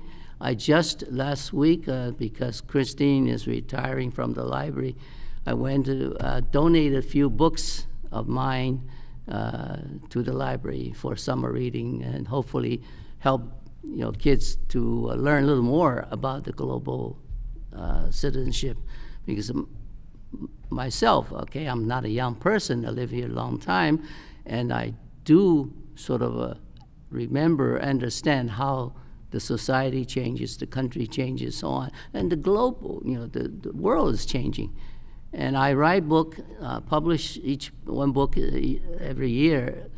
It does take a lot of time, and I hope some of the things in there, you don't have to agree with what I wrote, everything, but it's actually information, because you can really learn something from these. That's my selfish point, but I hope our students will take advantage of them. I don't remember all the names of the books, title anymore, but it's 6 books. Go to the library, you can get them. Thank you. That's my comment. Thank you, Yifei. Thank you. Thank you, everyone. I do have a few things to say because it is my last opportunity. My daughter is here to watch me, so I have to show off a little bit for her. I'm going to go out of order. Ray, thank you. Thank you for allowing us to push you in ways that probably made you uncomfortable, to be honest. And I think, we all come in with different experiences, perspectives, and we're coming with that one lens. And I think we've been able to have really difficult conversations off camera that people haven't seen. And I appreciate you allowing me, I'm gonna speak for myself, me to use my own experience to push things in Somers. So I'm grateful. I'm not gonna cry, I don't think. I'm really grateful. I'm grateful for this opportunity. I think really, on paper, I should not be sitting at this table. I'm an immigrant. My parents didn't go to college. I became a public school educator, but somehow people of Somers voted me in, and I'm grateful.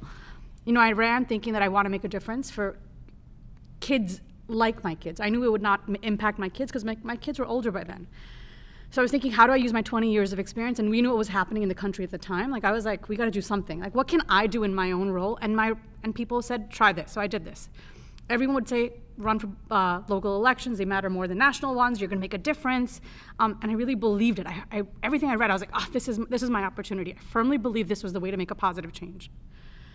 I believe that a BOE diverse perspectives and lived experiences would help inform the governance and policy of a school district. I actually don't know if I fully believe that today. But we need people to believe that, so we have contested elections. Because if not, then you're like, it doesn't work, why bother? So we need people to believe in the possibility of that.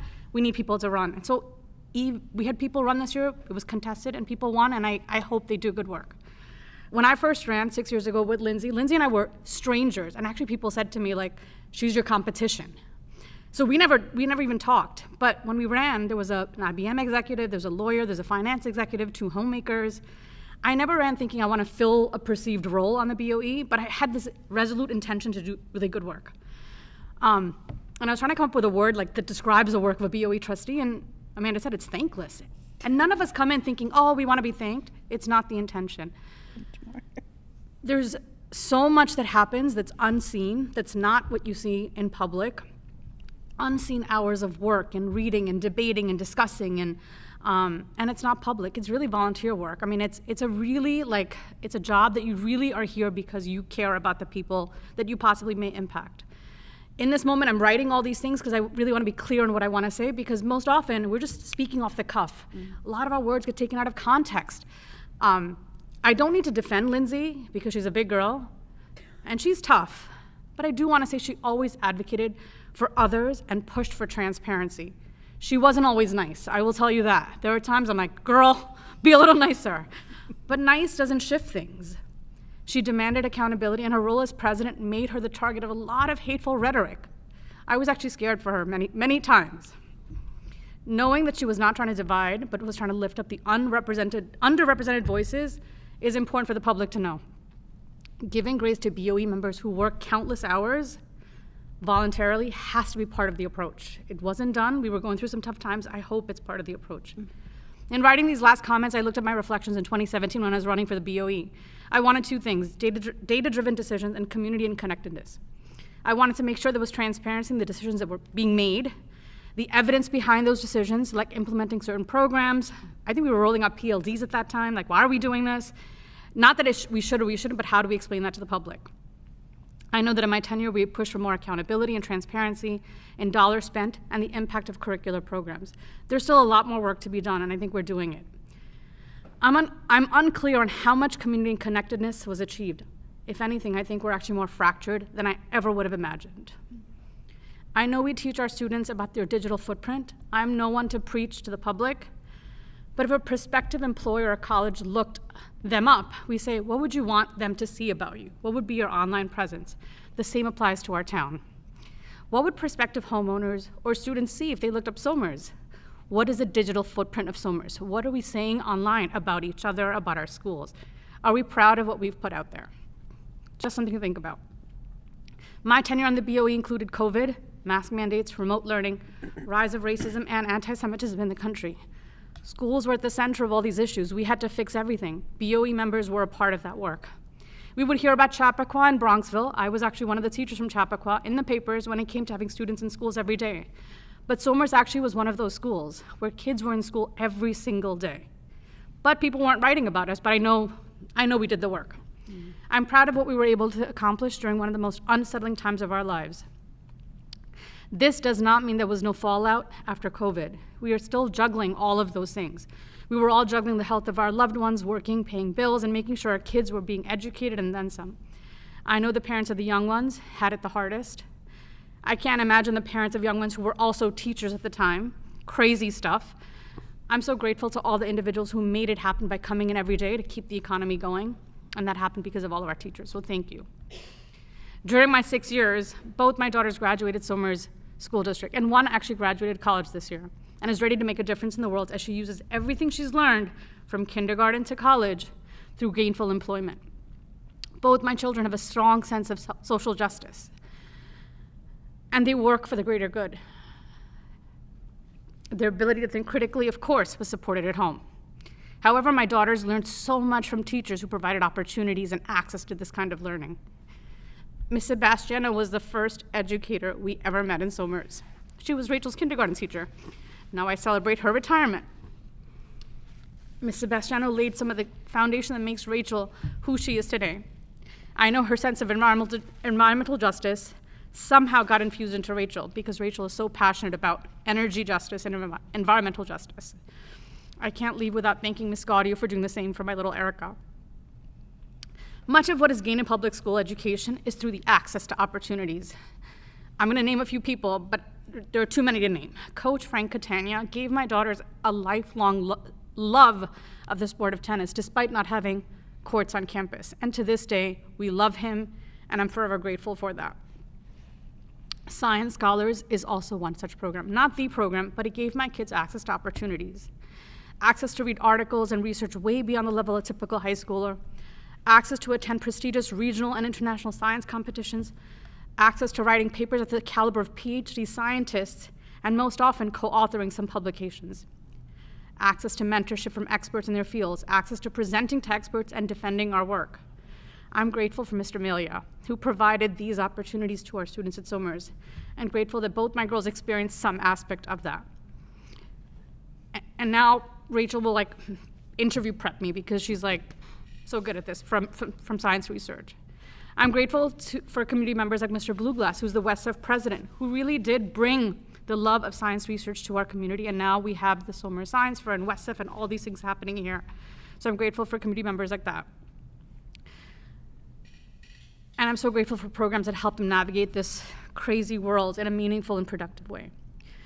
And like I said, it doesn't stop there. Bus drivers who remembered when Eric would be not on the bus. Just knowing that somehow my kids were touched by all these adults, the list is too long. So I'm leaving so grateful that I've been able to learn about public schools from really all vantage points. I mean, who could have the experience that I've had? It's very few. So I feel very grateful, and I really hope that the work continues in a meaningful and positive way. Thank you. Good.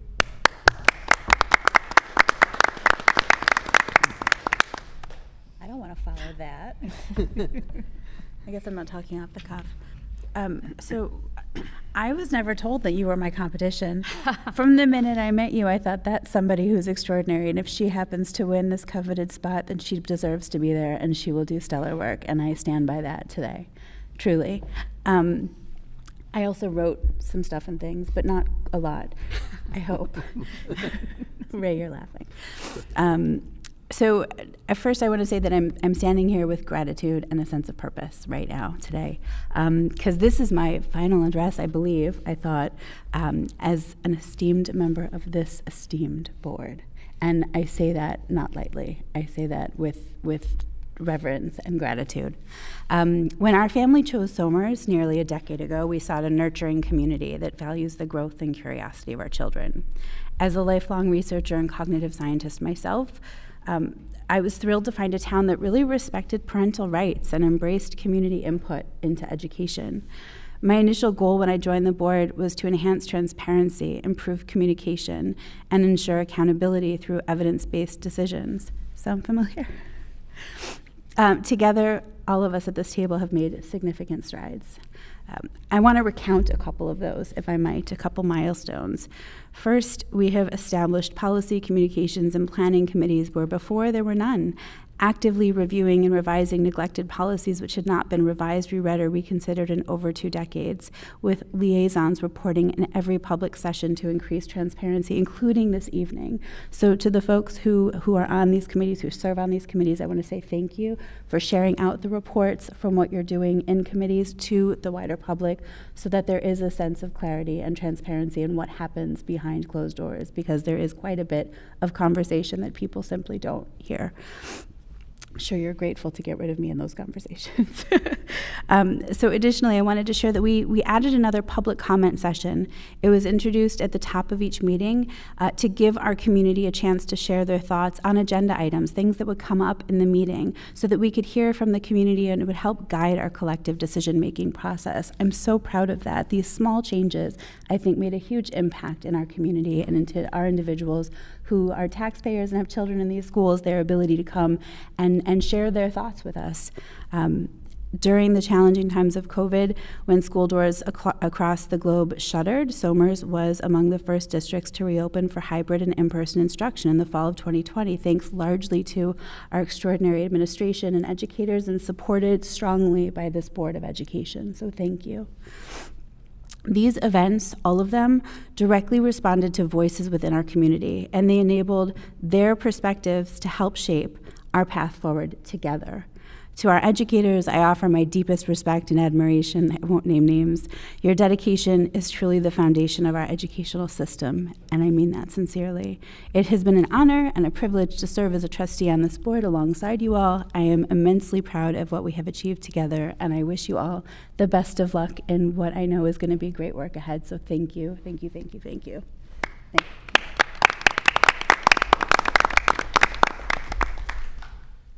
All right, board, so I'll go ahead and just wrap up here. So again, thank you for the extended time tonight with the celebration at the end of the year.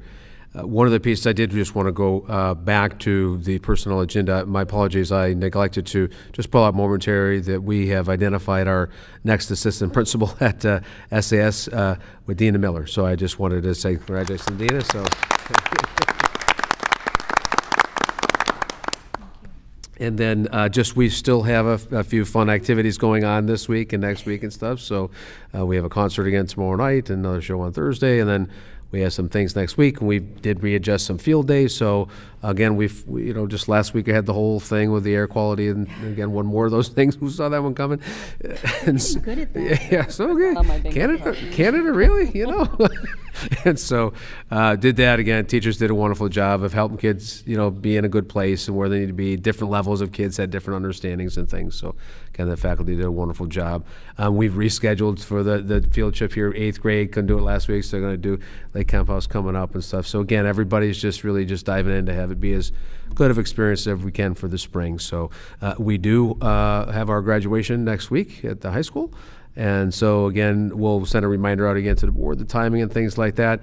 But as we anticipate, hopefully it'll be a wonderful, relatively cool day out on the high school's second turf field, or the first main turf field there, and we'll go ahead through that. But again, we have, just as you were saying before our last meeting, it's kind of just fairly straightforward on a couple of things as we walk forward. So we'll get that going. And then once we move forward with that, we'll start with our as we do over every summer, whatever 1, 2, or board members we have on board, we'll go ahead and start bringing that into piece, and we'll start getting ready for the fall. And again, I do appreciate as you were walking through, Lindsay, the elements, and those are pieces that layer by layer, brick by brick, step by step, we're moving into the right direction. As much as I wish I could be there today, it's like, are we moving in the right direction? I wasn't a running back when I in school when I played football. You can maybe guess what position it was. It wasn't the fast ones. I can remember the running back coach would always say to the backs, he said, whatever you're doing, you have to have body lean, and you're leaning into the direction you want to go. And I absolutely have felt my 13 years here, we have always been leaning into the direction where we want to go. I haven't felt like we're heading into the wrong direction or we've been knocked down so hard. It's like even during the COVID piece, we knew where we wanted to go. We wanted our kids in school, so we wanted to help the families to manage whatever that meant for their lives.